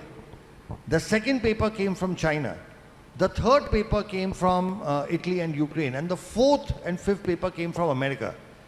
This is a race that India and China have the gold and the silver. The Americans don't even have the bronze. They are fourth and fifth. I'm just in a lighter way. So our own doctors don't believe in it because they say, why is it not coming from the West? Okay. So this is the fundamental problem, is because this is an Eastern-driven technology for various reasons. There are political reasons, there are religious, there are several reasons due to which it didn't develop in the West. It developed more in the East. But now the West is trying to catch up. So in America now, at various universities like the Duke University and several other centers, they've now started doing it. But they are 15 years behind us, 15 years. So once now they start doing it, trust me, your own doctors will start recommending. Once the results start coming from America, they will start believing it. There are a couple of other reasons as well. One of them is that a lot of developments in the medical world are driven by the pharma industry, big pharma. We know that. We saw what happened in COVID. It was, the big vaccine companies and all of that. Now, the treatment we do is not supported by big pharma because they have nothing to gain. In fact, they believe they have everything to lose. So the CEO of one of the biggest multinational companies told me, Dr. Sharma, you are an existential threat to us. I said, why are you saying that? He said, if you make everybody okay, who will take our medicines? Do you understand? Right now, children with autism have to take a lifetime of drugs. A lifetime of drugs for hyperactivity, for so many issues. When we treat them, they stop taking the drugs. So do you think the pharma industry is going to back us? They will not. Like the words he used, it's an existential threat. Right? So I'm not saying they're actively opposing it, and sometimes they do actively oppose it. They do a lot of things, but it doesn't have the support. So in various medical conferences and things, if the pharma companies are backing it, they won't even permit lectures on stem cell therapy. So these are a couple of the reasons. One, it's East-driven, and second, it doesn't have backing from big pharma. Did that make sense? Thank you so much. And again, following that, the big pharma, I've heard that the US Food and Drug Authority has not yet approved stem cell therapy. Oh. Is that so? And what have you done about it? That's very interesting.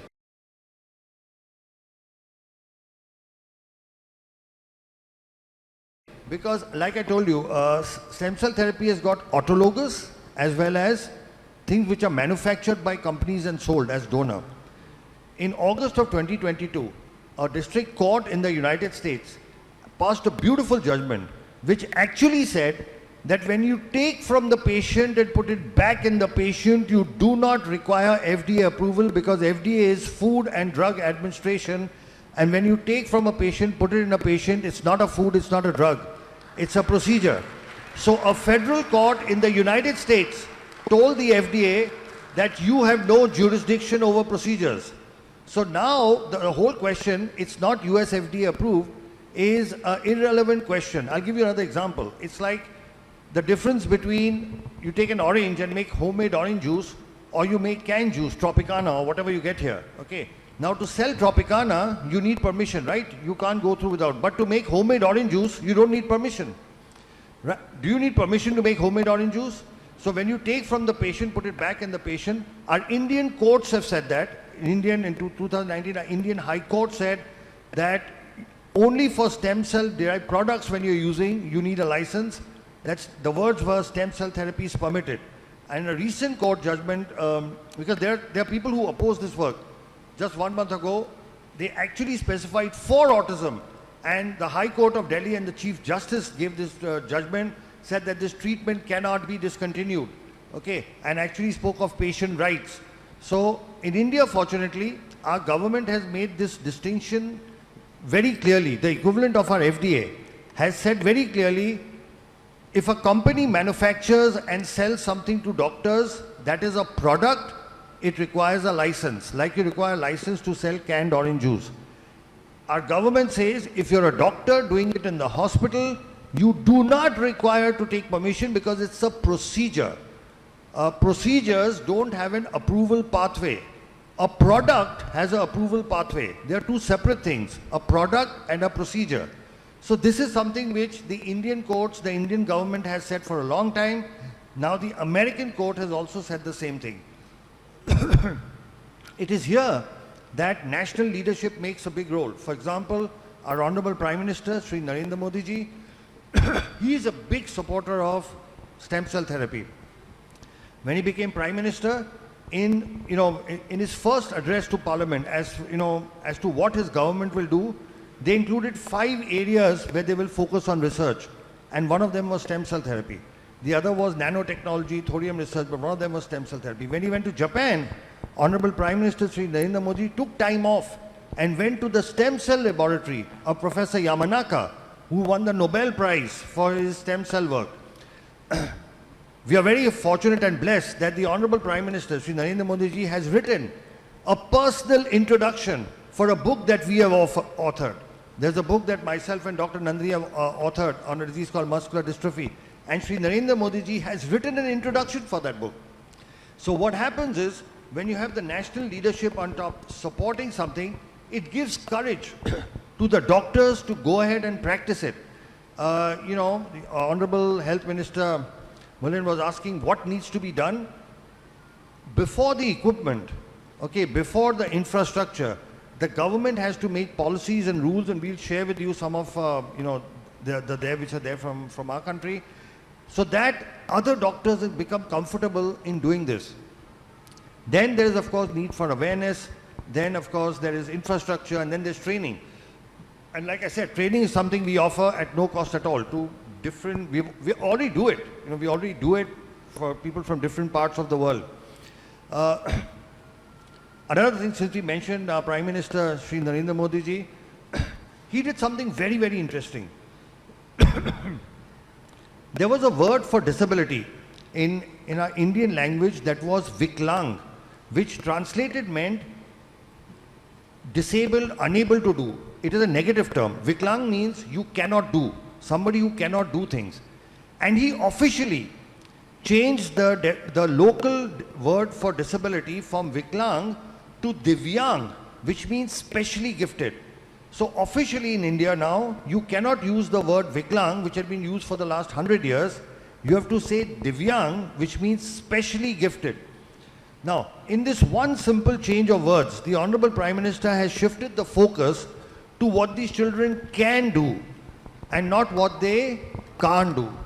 Now, this is so important because this change in mindset, and this comes from the top. When it comes from the top, it percolates down. It gives inspiration and motivation for people to get into the field. It gives inspiration for people to set up rehabilitation centers. It gives motivation to set up special schools. Because the rate at which this autism is increasing, we will have, like it was mentioned in, I think, Sarah, you mentioned in your talk, the most accurate figures for autism come from America, from the US CDC, which says that 1 out of 36 children have it. Last year, it was 1 out of 44. And before that, it was 1 out of 53 or something. And before that, 1 out of 66. So if you read, and these are not our figures, the US CDC's figures. The graph is going up like this over the last 10 years. By this ratio, next year it will be 1 in 15. And the year after that, it may be 1 in 5. These are the most accurate figures in the world. We are not aware of it. There is a, I don't know what to call it, a pandemic, endemic, what, of children suffering with autism and other neurodevelopmental disorders that will hit us so badly because we do not have the infrastructure for it. And here, governments have a role to play. So again, one more thing, since I keep talking of our Honorable Prime Minister, and this is something I'll share with you, you should please study this bill. He passed a law called Rights of Persons with Disability Act in 2016. It's a wonderful bill. In that he's listed 21 disabilities and has clearly, by law, by an act of parliament, mentioned a whole lot of privileges and rights that parents have. For example, one problem you must have faced is normal schools do not take your children for education. Is that correct? Yes. I'm sure all of you have experienced that. You go to a normal school, they say, we will not take this child. By law, our Honorable Prime Minister said, no school can refuse a child with autism. It is the responsibility of the school to arrange shadow teachers or other special. So all schools by law now they cannot say no. So again, all this comes top down, right? We can work and we can work in the environment, we can put in hard work, we can slog, we can do everything. But once you know that your government, has their hand above you, then we can go the extra mile, we can do whatever else, and there will be opposition. The work we do has a lot of opposition, a lot of critics. A lot of vested interests have tried to shut us down. They've made all attempts to shut us down. But again, at the higher level, when you have a support, you keep going on. So that's a long question to a short answer. Yeah. Thanks very much. Again, I am representing parents, the majority of the parents, but I also happen to be a professional. I have two questions. One is to the government. I think in East Africa, maybe I would speak for East Africa that I know most, we do not know the magnitude. We do not know how many people are living with autism because we haven't done the researches that document those figures. It's only a few of us that can come out and say we have children living with autism, but we do not know how many out there they are. We'll advocate as parents, we'll come to you and knock at your doors. We need to carry out this research to know, because like they said, it's a pandemic, but we don't even know what we are talking about. We need funds, we need a budget aside to get into the nitty-gritties and know how many children we are planning for that are living with autism. That's not a question, it's a plea to the government. My question is, as a mother with a child on the spectrum, I take my child for treatment and the child is, given whatever they are given. But as a mother, I think I'm more autistic than my child. I have the worries because I understand what autism is. And I worry about the future of this child. Do you have anything for us as parents to also manage those symptoms that we display of anxiety, of depression, of hyperactivity? Because when you go to a hospital, I can tell you some of the parents will slap the doctors because they are frustrated and angry. Do you have anything for us or any advice for us as parents? That's one question. I'm happy you're clapping for me because it's been a journey. You actually, even when you go to church and your child is discriminated, you're angry and frustrated and rude. Then the other is, what is my role in all this you're talking about as a parent in the management of this autistic child?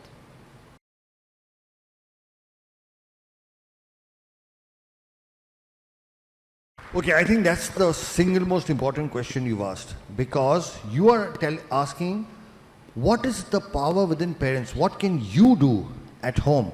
And I think that's a very, very important question.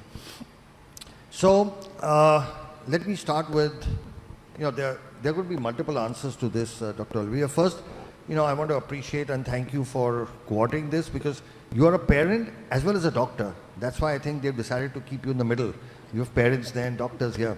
But I want to talk about several things. So first thing, there is actually research that has happened in India which has shown that every mother, especially mothers of children with special needs, go through depression, anxiety, and severe psychological, upheavals.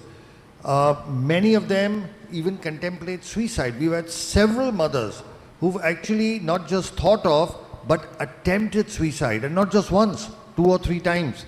And whereas for others, they may not understand, I think as mothers, you will understand why a mother would want to commit suicide, because it's just so difficult to handle. Now, the thing about autism is it's called the silent disability because you can't see it. The children look normal, right? They look normal, and so, but looking after them day to day takes a lot of spiritual, emotional, physical courage and efforts.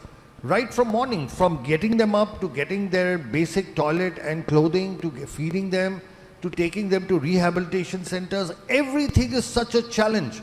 It's not like, you can just walk across. It's like you're walking across with a haversack and 2 heavy bags. Everything is a challenge. Everything is difficult. Every single step.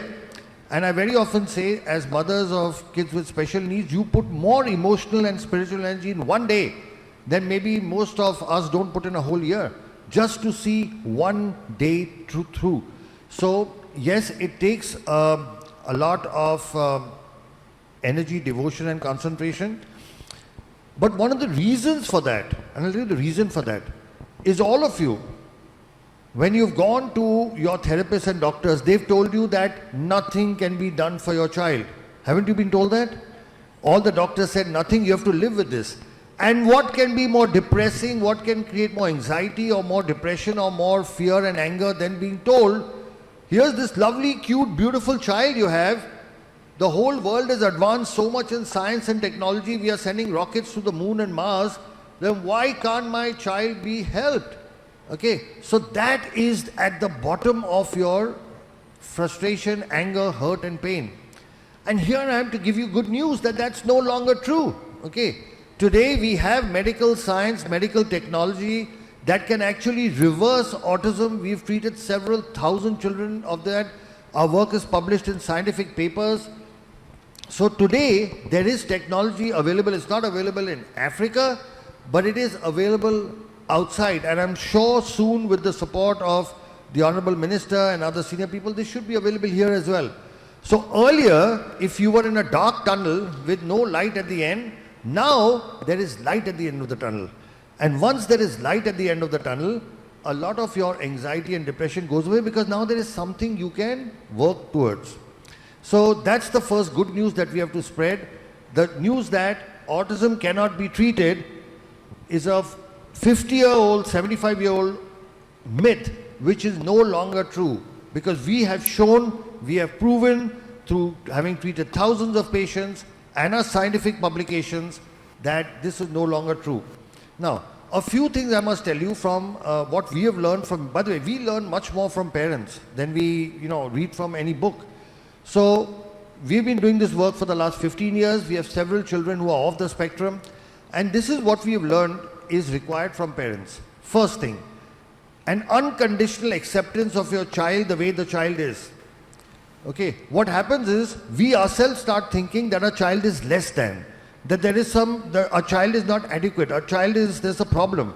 See, suppose your child had appendicitis, or he had a stone, or he had some lung problem, or even if he had a heart problem, would you think your child is less than? No. You would think you have a normal child who has a medical problem. Yes or no? Let's say your child had a hole in the heart. You don't think there is a problem with your child. You have a normal child who has a hole in the heart. Okay, you fix it. But when a child has autism or a child has cerebral palsy, we think there's a problem in the child. No, so that's the first thing you have to change. Our children are different. They are not less than. I'm repeating it in reverse. Our children are not less than. They are different. Just like somebody can be tall and somebody can be short, somebody can be fair and somebody can be dark, somebody can have black eyes and somebody can have blue eyes. Some people have brains like us and some people have brains like our kids with autism. That is the only problem, and that is something which can be fixed. So the first thing we have learned is we have to accept our children the way they are, in no way be embarrassed or ashamed or look at them as less than. Be proud of what our children are accomplishing despite their limitations. Step one. Step two, what we have learned is the importance of family. Nobody talks about that. All right?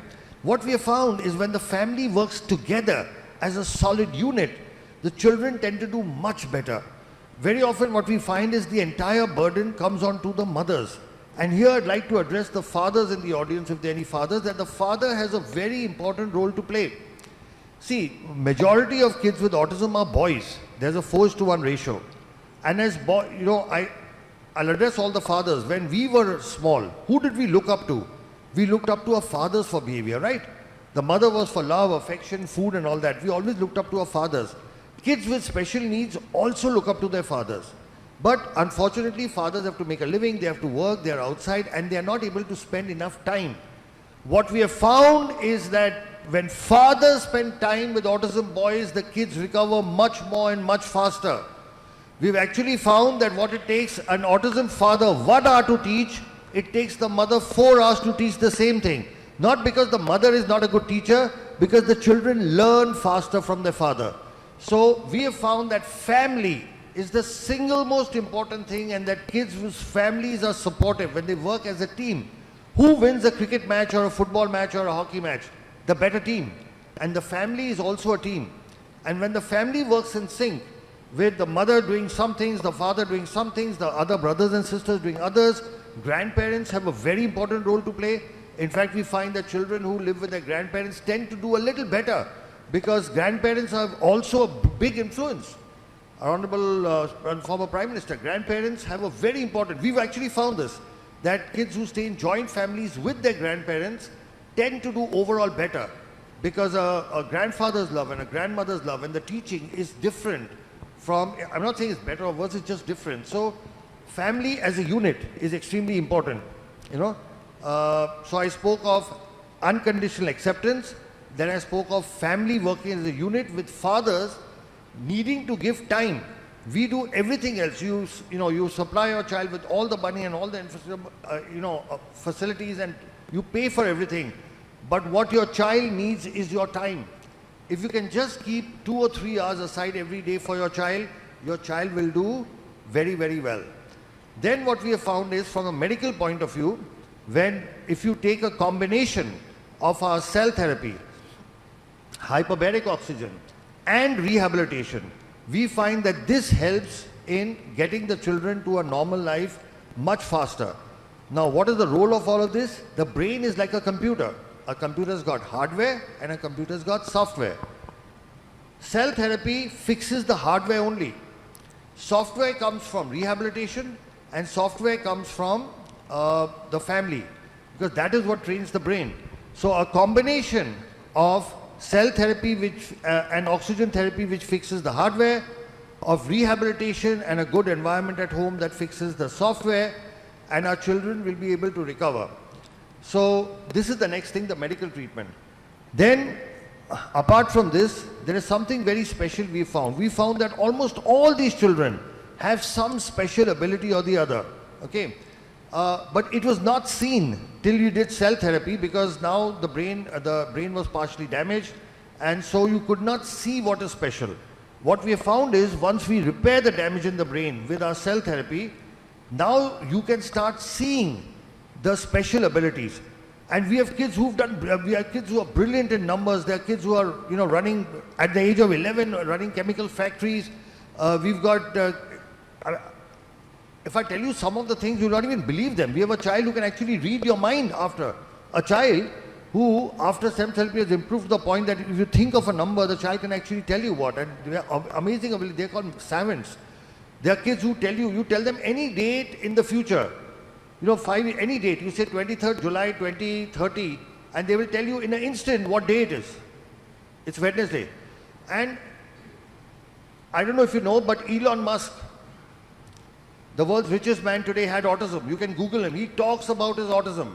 But this man changed the world. Albert Einstein had autism. Okay? But this man, and he could not read, he could not speak or read or write for very late in life. And then this man changed the world. Several of our tech geniuses, they don't have autism, but they've had difficulty in studying, learning, like Bill Gates, Steve Jobs, they never graduated from college, all right? But these are people who changed the world. Leonardo da Vinci is believed to have had autism. So these are exceptionally gifted people. So the one thing that you have to do, see, you are talking about bringing your children to normal. I'm saying once you get, they do exceptional things. They do the most brilliant things. And that is proven by already. Look at Elon Musk. He talks about his autism. He doesn't hide it. He says he had this, but he changed the world. So we have to change our thinking. Instead of looking at what they can't do, we have to look at what is special about them. Like what our Honorable Prime Minister said by changing the name. He said, don't look at what they can't do, look at what is the special gift in them. So with this combination of things, like I said, unconditional acceptance, the family working as a unit, the medically, a combination of cell therapy, hyperbaric, along with rehabilitation. And rehabilitation, like Dr. Nandini said, needs to be comprehensive. You need to be able to do all the rehab. You can't just do one. People think they go to just one specialty and my child will be okay. No. You need all the specialties together, comprehensive rehab, and then our children will be able to come out. So I hope that answered your question. Yes, so maybe, wow, this is like a ray of new hope. Yeah. I'm sure all the parents here, some of them who might have lost hope, but with everything that you've explained, it's actually truly inspirational. So my question is, you've spoken about stem cell therapy, and I'm sure in the minds of many parents, they are wondering, wow, it's expensive going to India. Before even you think about how much the operation cost, you think about even the air ticket and the flight and accommodation and everything. So is there any plan to bring this in Africa?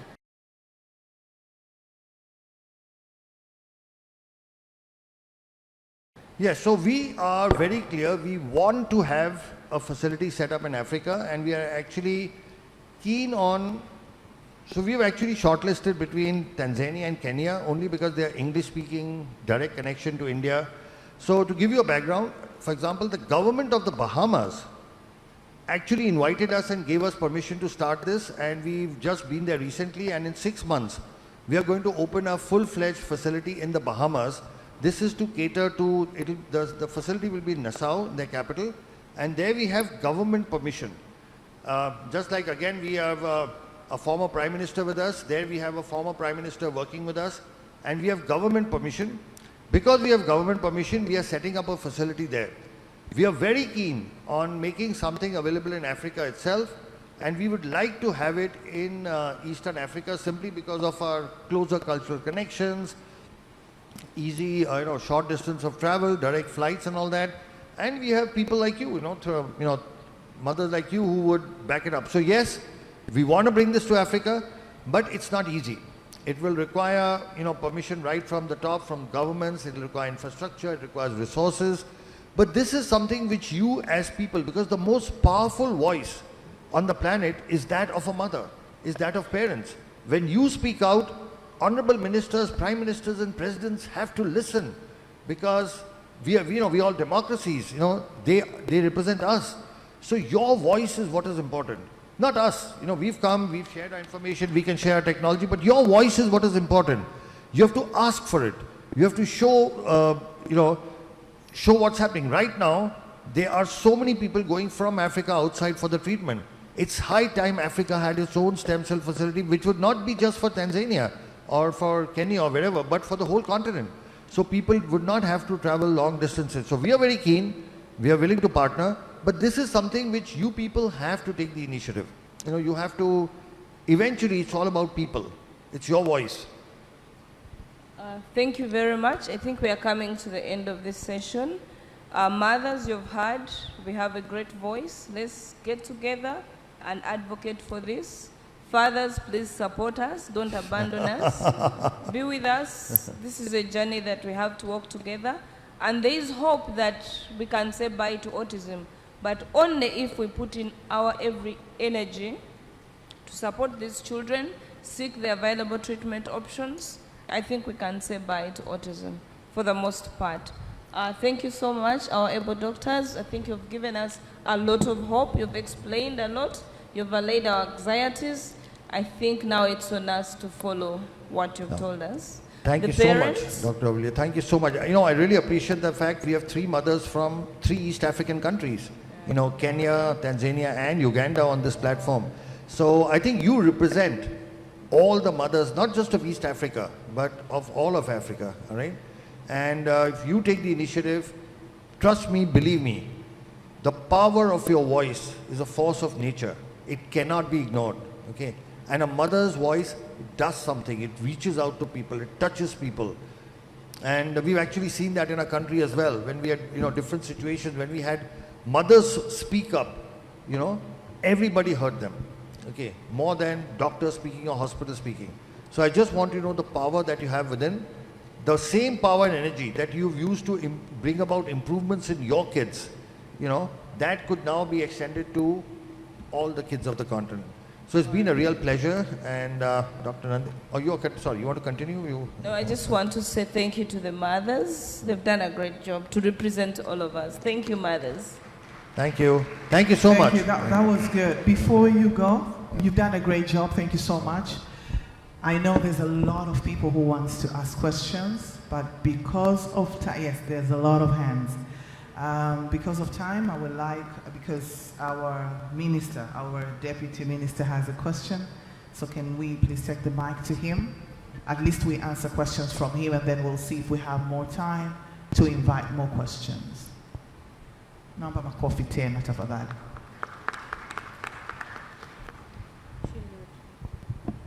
Karibu sana mheshimiwa. I don't think it is a question, it's just good news perhaps. He said, I know Professor, he said about the PET CT scan, if we have in the country. Yes, we have. It is in Ocean Road, okay, our good. Cancer Institute. So actually last month they completed it to connect it so that it can start function. We expect this month it's starting to work. Very good.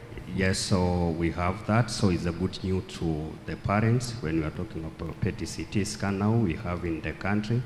Another thing is hyperbaric oxygen machine, you said. Yes, we have it in Muimbili. Yes, in 2 weeks it will start functioning. So we are working with the professor so that we can see, so that it can accommodate everything you want. You were saying if it can accommodate everything, but if not, we can make sure that it will accommodate. But we have those 2 things, then now we remain with issue of, yes, we are doing bone marrow transplant. Yeah. Please, perhaps the professor can explain a bit.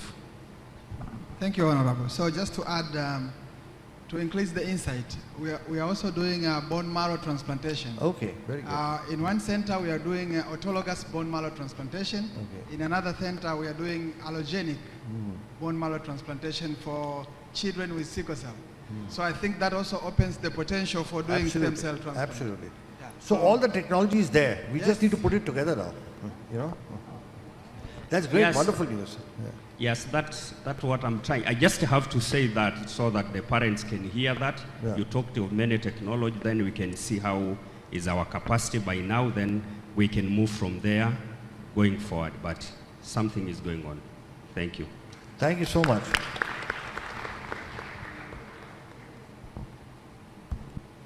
Okay, thank you so much, our dear Deputy Minister of Health, for the additions. And I would like to also, with due respect, call you, Honorable Deputy Minister, to come on stage and give these beautiful people something that we've prepared for them. So please, if you don't mind, kindly come on stage. The panel discussion was great. Thank you so much.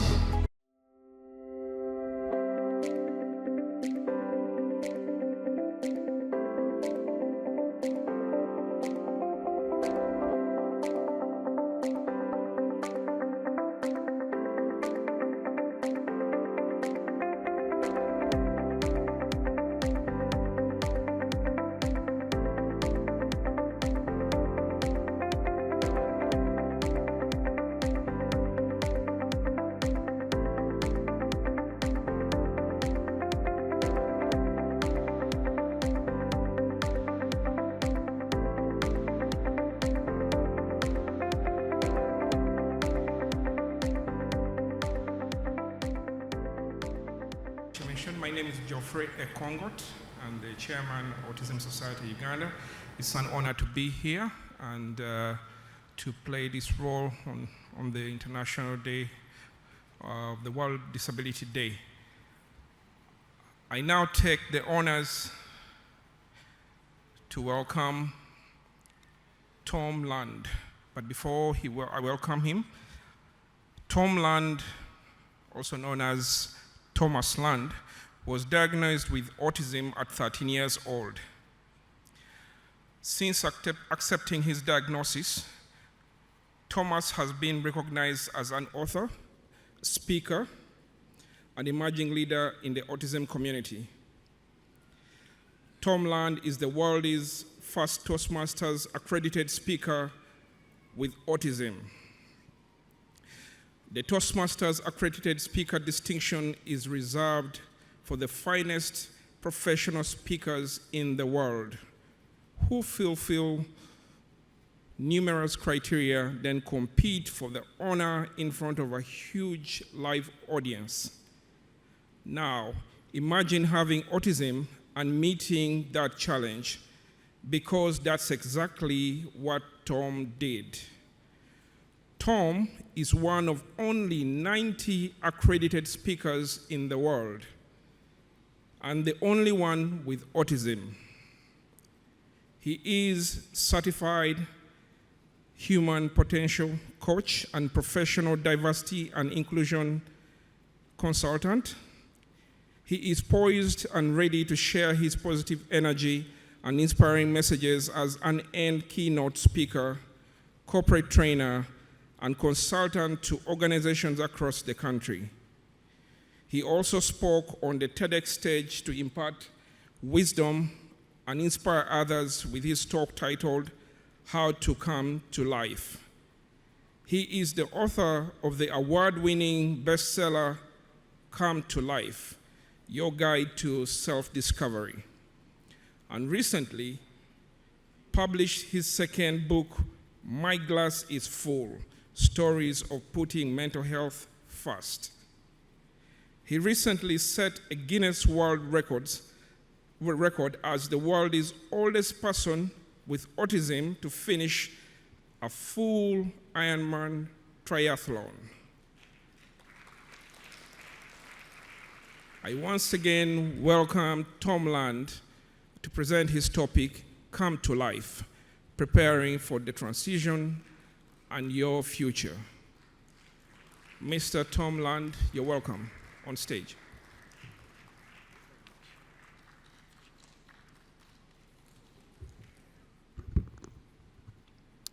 Hello, everyone. Thank you so much for having me today. It's an incredible honor to be in your presence at this conference, and it's actually something I wanted to share. I have a bucket list, 101 things I want to do before I die, and one of them is to give a keynote at an international autism conference. So with this speech, check. This is also my first time in Africa, and I've now visited every continent in the world except Antarctica, so if anybody knows how to get down there, see me after the speech. I want to break the ice with a quick question. Tanzania or Tanzania? Applause if it's Tanzania. Applaud if it's Tanzania. You know, I've heard both pronunciations, but I've always wondered, is there a right or is there not? But even though we have different opinions or perspectives or pronunciations, it's all talking about the same thing. And I want to keep that in mind as I go through this presentation with you today. And may it unite us in our work. Next slide, please. So you heard a little bit about my accomplishments, and interestingly enough, when I was younger, I didn't talk for about 6 months. But by the time I started talking again, I could read, I could write, I could spell. I was like a sponge full of water, just ready to be run out. And I was ready to get a whole lot done with my life. And I've gone through a number of trials and tribulations and triumphs. But each of these accomplishments that I have has a deeper, bigger meaning to them. and I'll be sharing what those are about. And you may notice at the bottom there that you heard about my Ironman record. 6 weeks ago, I broke my own record. I did another full Ironman, so I'm a year older, and I'll be put in the Guinness Book of World Records again. And for those of you that don't know what an Ironman is, I know my metric system, 3.8 kilometers of swimming, 180 kilometers of biking, and 42.2 kilometers of running back to back to back in under 17 hours. No easy task, particularly for someone who is subject to sensory overload and stomach matters. I had to manage all of those elements, and I just kept on going, and I crossed that finish line. Next slide, please. Now, for professional keynotes, I know some of you may require objectives, so I want to list them here. And I hope you'll see that what I speak about today can apply to just about anyone, particularly as they prepare for what life is. If you go to the next slide, please. I have a meaning of life that I'd like to share with you today, because there have been several individuals with meanings of life, Monty Python, if you follow that particular comedy series, religious leaders, philosophers. But I find that life is not really a word, but an acronym. One of my many talents is to take words and form them into an acronym, a better way to categorize and memorize information. So I'm sharing my meaning of life with you today. And think of these categories as they pertain to your young person or young people on the autism spectrum or what have you. We have love and relationships, starting with the love for yourself and your relationships with others. We have independent living, and that's not necessarily limited to being on your own or moving away from home, but about making decisions about your life, being in charge of your life so that you take it to where you want it to go. Then there's the F, which stands for further education, not limited to college or a university or a degree or diploma, but keeping an open mind, having awareness of what trends are going on in the world, and also being mindful to what other people have to say. So you have the most information you have to make an informed decision. And finally, the E stands for employment, because particularly when it comes to autism, there are more unemployed or underemployed individuals on the autism spectrum than any other class of disorder. And I think that is something we definitely need to work on putting a dent in, because our young people deserve to find something that they do well and can contribute to society, and if all goes well, make them earn their own money. Next slide, please. Telling you a little bit about my dream, right around the time I got diagnosed, I knew that I loved Star Wars and I was good with numbers, and I told my parents, I'm going to be George Lucas's accountant. And I set that into motion. After I told them, my parents about though, they could have said, Tom, that is a pipe dream. You really think you can be George Lucas's accountant? But they didn't kill my dreams. They instead gave me a reality check. You want to be George Lucas's accountant? You have to go to college, you have to pass difficult tests, you have to find work in the entertainment field. He's not going to hire someone right out of high school. And I have a bit of what I like to call a Batman mentality, like where there's a will, there's a way. Even if there's darkness, I'm going to find a way through the light. So I said, challenge accepted. And I went to college, and I passed the CPA exam, that's a certified public accountant. And well, thank you. For those of you that have heard of it, it's probably one of the most difficult tests there is. And I worked for Disney straight out of college doing property taxes. And after I left Disney, Disney would go on to acquire Lucasfilm, George Lucas's company. So the way I see it, retroactively and indirectly, I was George Lucas's accountant and felt like I'd accomplished my goal. And I had several years as an accountant, worked in a Big Four accounting firm internship, had some temp jobs, but I finally got something I was striving for, and you might want to write this down for your young people. Please write down permanent, full-time employment with benefits. Permanent, full-time employment with benefits. And if possible, gainful employment so they can make enough money and save for a rainy day. That was something I was striving for my entire career, and I finally got to that level working as a CPA in the corporate environment, in the private sector. But if you go to the next slide, and I think you may have already seen it, the one with the laptop, it cost my physical, mental, and emotional health to get to that financial level. I dreaded going to a desk, sitting there all day, crunching numbers that would not matter in a few years. At the same time, I also saw and heard stories from my peers crashing and burning in life because they did not know themselves. They did not love themselves, and they were not being themselves. So 8 years ago, I decided to leave my accounting career behind completely, put in my 2 weeks notice at work, and now I give speeches, I tell stories, I do coaching, I do consulting. So I want to reach people on a personal level. And yes, let's go to the Toastmasters slide next. Because after I left accounting, I knew I had to better my public speaking. Back about 2 slides, please. I knew I had to better my public speaking skills. And mind you, we fear dying more than speaking in front of an audience. Wouldn't you agree? You wouldn't want to be up here right now doing this, would you?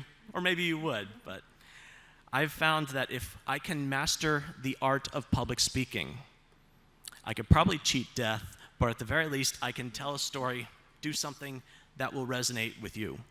So the Toastmasters organization has an accredited speaker program designed for those that have mastered the art of public speaking and apply it to a particular trade or line of work.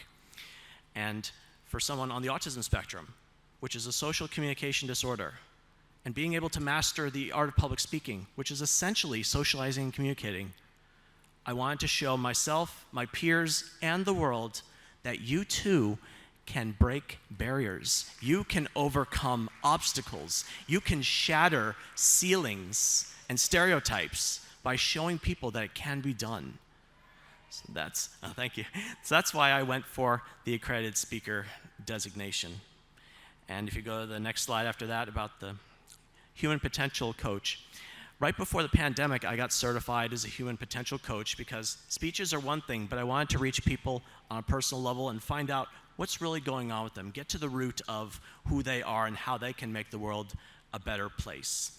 And today is the International Day of Persons with Disabilities. I was at the United Nations 4 years ago in New York describing why people on the autism spectrum deserve equal employment opportunities.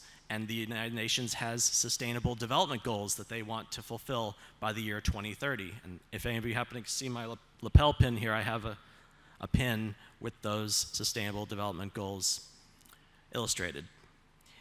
And if you go to the next slide, I have a long-standing partnership with the Los Angeles Police Department Mental Evaluation Unit because law enforcement, police officers, people that protect our community, our young people are likely going to have an encounter with them. They may not have had one yet, but there's a very good chance that they will. And our officers need to know what to do. So I share my stories and give them pointers on how they can best serve our population. But there's another thing that was overlooked that my mother and I put into play. Next slide, please. And that is to teach our young people what they need to know when it comes to interacting with the police. Because ladies and gentlemen, just training the police is not enough anymore. Our young people need to know how to interact with the police. And this could mean the difference, the knowledge that they get from this movie, Be Safe, which my mother created based on stories from my own experience. Granted, I've never been arrested or imprisoned, and I'd like to keep it that way. But I've heard stories, and my mother was a consultant for families who unfortunately had a young person who wound up on the wrong side of the law. So I urge you to use Be Safe or similar tools that might be at your disposal to show young people how to interact with the police. That could mean the difference between freedom and imprisonment, or even life and death. Next slide, please. So looking at those life outcomes, the LIFE I brought up earlier, raise your hand if you think our population's having good outcomes based on current circumstances. I'm not seeing many hands out there at all. And that's kind of the point, because if you go to the next slide here, particularly when it comes to becoming an adult or accepting a high school diploma. Those seem to be, at least in the United States where I come from, the things that make the services amongst our young people just disappear. They fall off that cliff. They were getting services in school, but once they become a legal adult or get that high school diploma, it's like, you're on your own, goodbye, good luck. And that's not right. Because if anything, autism does not disappear when you turn 18 or get a high school diploma. If anything, adults need more services than most. They need that support. It is a lifelong condition. And we can do better to support our adults as they grow up and walk through life, figure out who they are, what they want to do, and how they can make the world a better place. Next slide, please. So how do we empower individuals with autism and improve those outcomes when it comes to life? And that brings us to the next slide, which is a book that I wrote called Come to Life. After I left accounting, my mother and I put our heads together and decided to write a book sharing my secrets to success. Because a lot of times people are lost when it comes to what's out there for them, or when they turn 18, it's like, now what? And when I started college, I had a huge realization that there were so many choices that had been made for me, like my classes were decided for me. I was now at the point where I had to be the one to make decisions. Ladies and gentlemen, life doesn't come to you. It's up to you to come to life. And that's why I named the book Come to Life. I think too many of our young people are sitting back at home waiting for some kind of miracle to just drop into their lap. You have to be the one to go out there and find what you're looking for. Pursue the success and the life that you crave. Nowadays, those go-getters are being the ones that go out there and make things happen. They are the ones that are taking charge and being the change they want to see in their lives, as Gandhi would say. So I explained to my peers in the chapters of Come to Life, which I'll be going over with you today, how they can be their best selves. Next slide, please.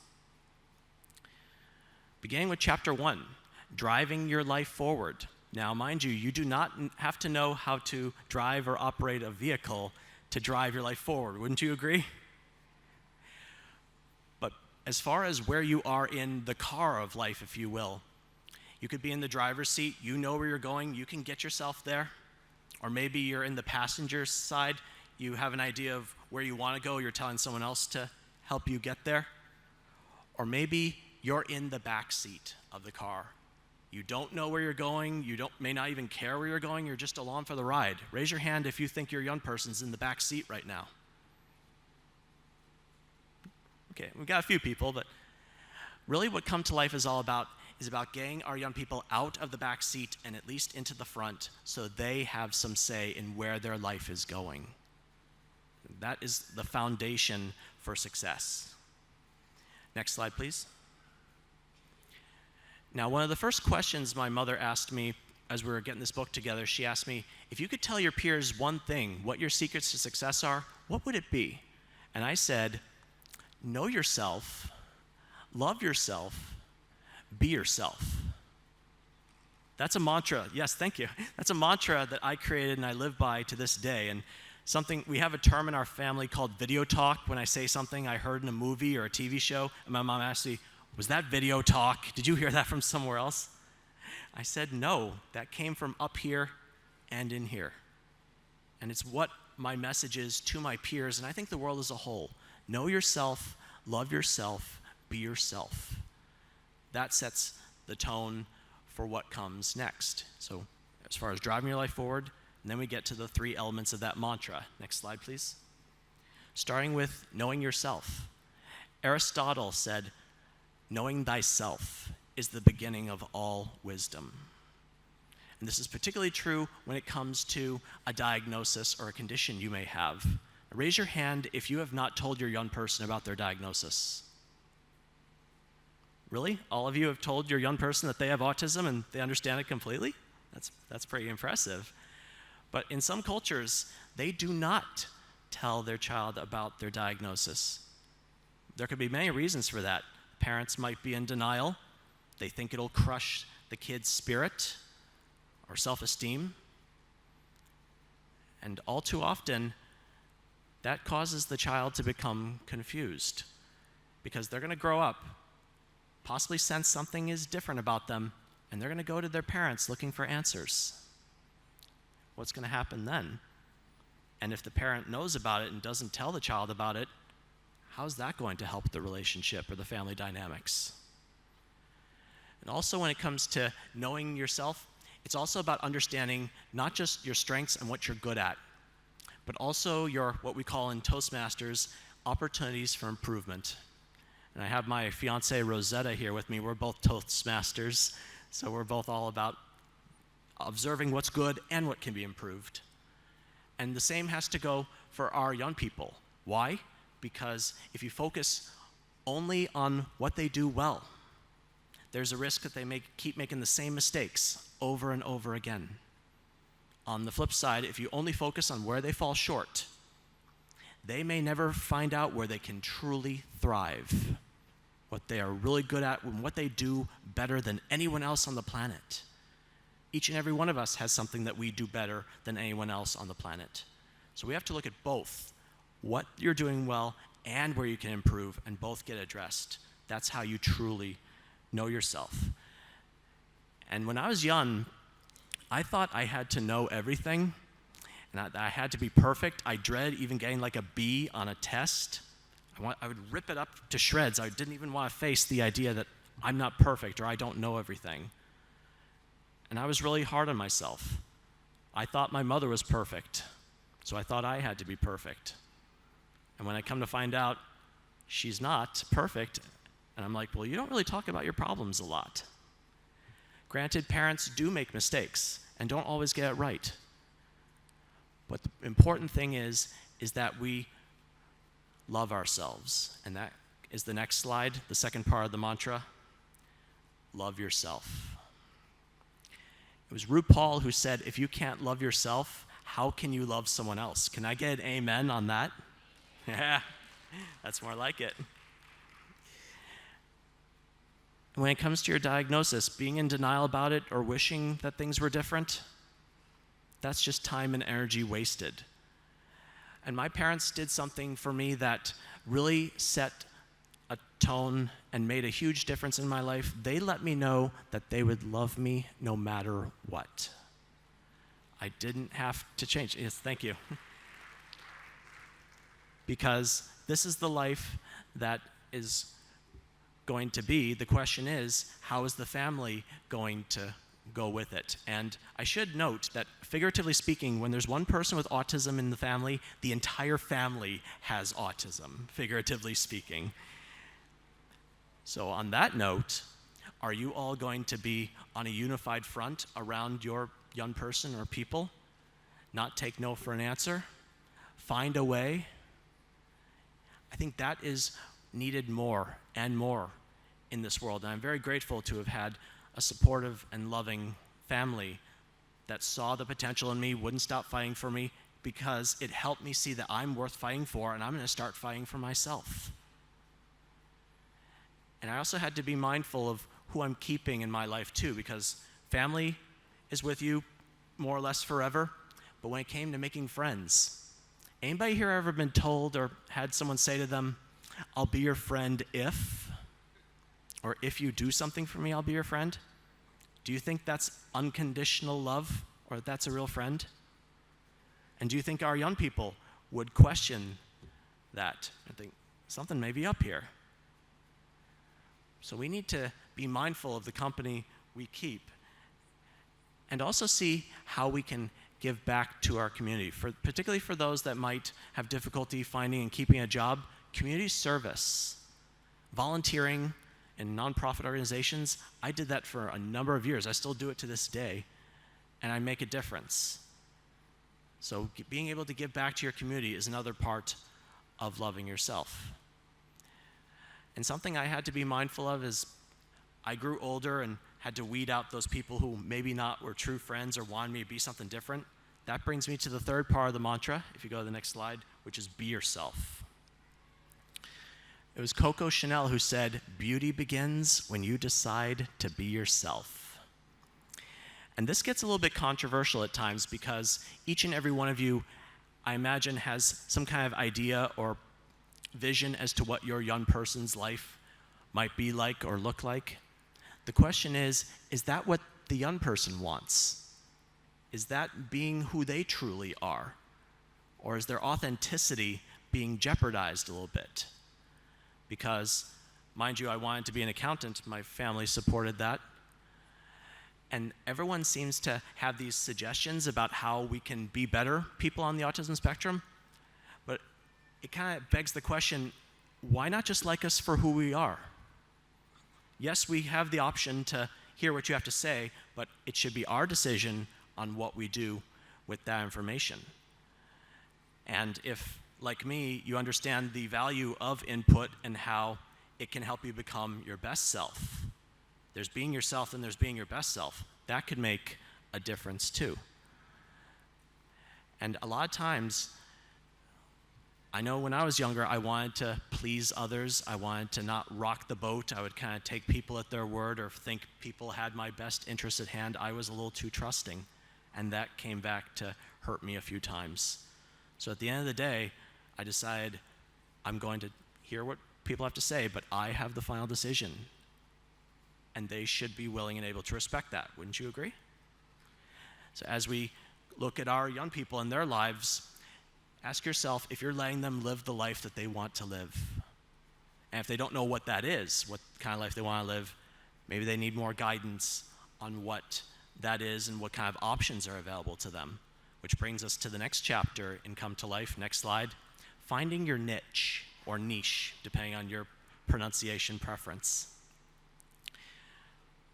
Because a niche is a little hole in the wall where a piece of art or statue fits right in. And each of our young people deserve to find a place where they fit in, where they do well, where they can shine, and their talents can be put to good use. Unfortunately, not everyone seems to have all the opportunities to go out there and find out what that niche is. Whether they're staying at home, could be by choice or not. And even in today's virtual world, sometimes going into a virtual chat room or where the action is, that's part of finding your niche.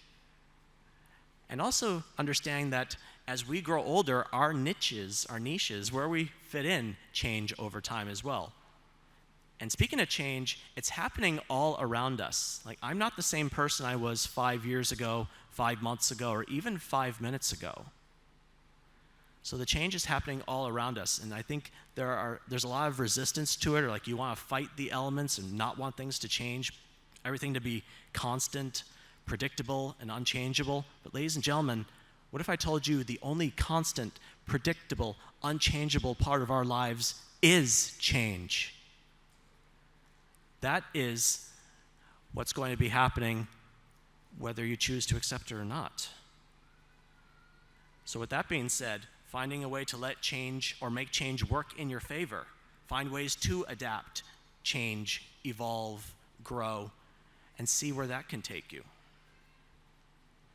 Let's go to the next slide, chapter 6. Find your voice.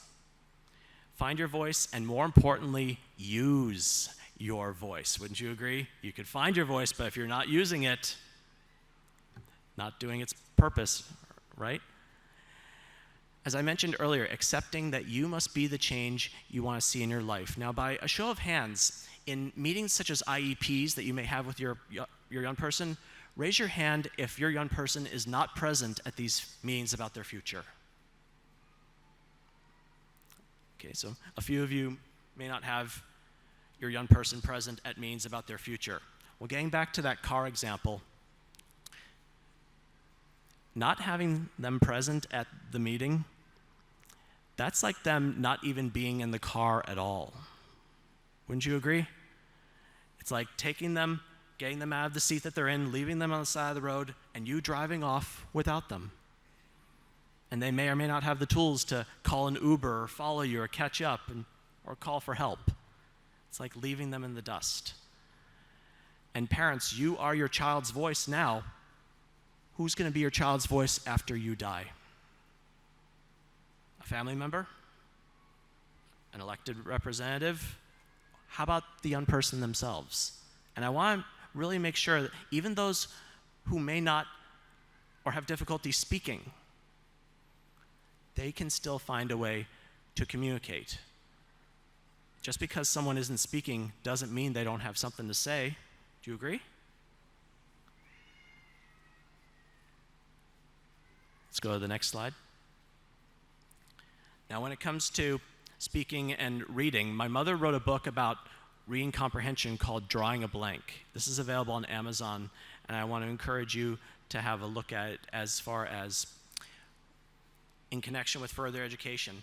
How people on the autism spectrum, while they can read the pages or the words on a page, they may not always know what the words mean or understand how it applies to life in general, or maybe a lesson to be taught. So that's something to be mindful about as you look at your children, your young people, looking to read, and more importantly, understanding what they read.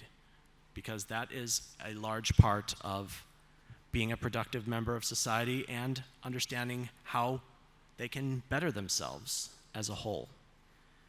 And let's go to the next slide. I'm starting to wrap up a little bit here. But the overall conclusion of Come to Life is I believe each and every one of us can be the hero in our own lives, particularly our young people. They have struggles, they have failures, but there are also successes and triumphs. And isn't that part of what being a hero is about? You fall down, but you find a way to pick yourself back up and keep moving forward. I know I had to do that when I was doing the Ironman triathlon. If you go to the next slide. I actually failed finishing an Ironman twice before I finally did cross the finish line for the first time. And I heard the other day that we need to walk the walk more, but I swam the swim, I biked the bike, I ran the run. And I actually want to pose a little bit of a challenge out there. See, I'm going to be 40 years old next Thursday, 40 on the 14th. So if there's someone, it could be in this room, maybe listening live now, or someone who hasn't shown themselves yet, I want to see if there's someone over 40 years old on the autism spectrum that can finish an Ironman and beat my record. So that's my little challenge I want to put out there into the universe. And I'm happy to give you some pointers of what you're in for. But I believe each and every one of us can be more than even we think we are sometimes. Because there were times I wanted to quit that race, but I thought to myself, there's someone who's going to see this finish and is going to put it into their survival guide, and they'll think, Tom went a little bit further, I'm going to go a little bit further too. Next slide, please. Because that victory awaits you. Yes, times are tough, there are struggles, you may not always get it right the first time, but what are you learning? What are you doing to change the circumstances, make things different or better the next times around? Each and every one of us can do better when we commit ourselves to that perseverance and the change we want to see. And if you go to the next slide, I encourage you all to see how Come to Life, it's available on Amazon, can help you come to life physically. Go to where the action is, whether it's in person or online.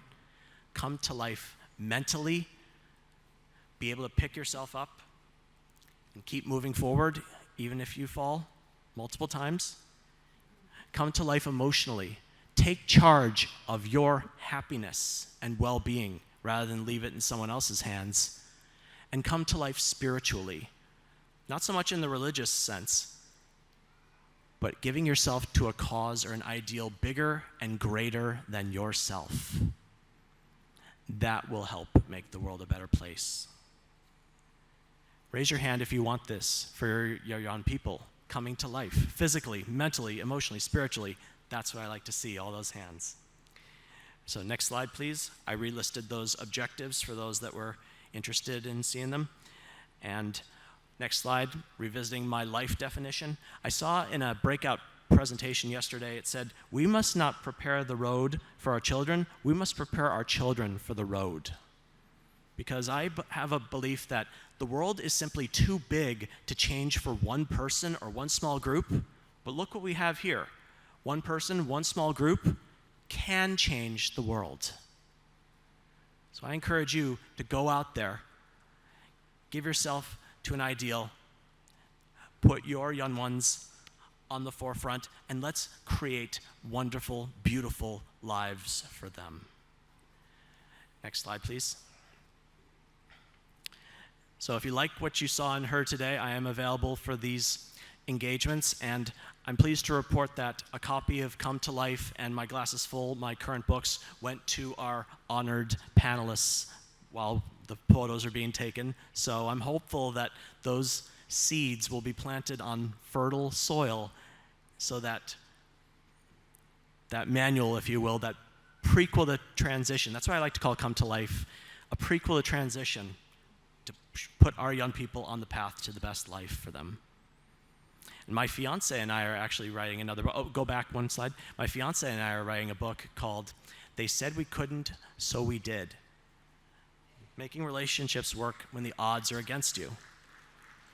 Because I do believe we have a story to tell. Our struggles, our successes are going to help see that people on the autism spectrum can and do get married and have relationships that last a lifetime. Raise your hand if you want that for your young person. All right, and that brings me to the end of my presentation with the last slide here. Time and protocol permitting, I believe we have time for questions, if anybody has some. Thank you for your attention.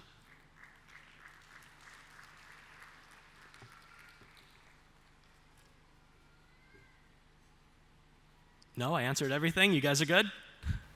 I'm getting the signal not right now, and I'm kind of hungry. How about all you? I think it's going to be time for lunch. Thank you all so much. You've been a wonderful audience.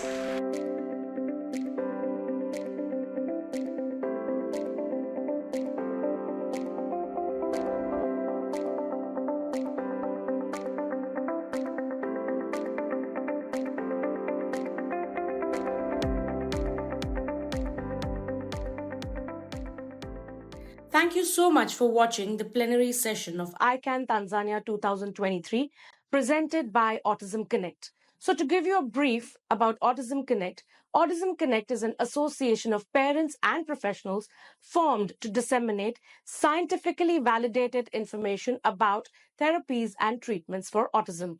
To know more about autism, you can log on to our website, which is www.autismconnect.com. After 2 successful ICAN conferences, the first one being at Dubai and the second one being at Tanzania, we are now coming up with the ICAN conference at Canada, Niagara Falls. To know more about our conferences, you can log on to our website, which is www.icanconferences.com. Thank you so much.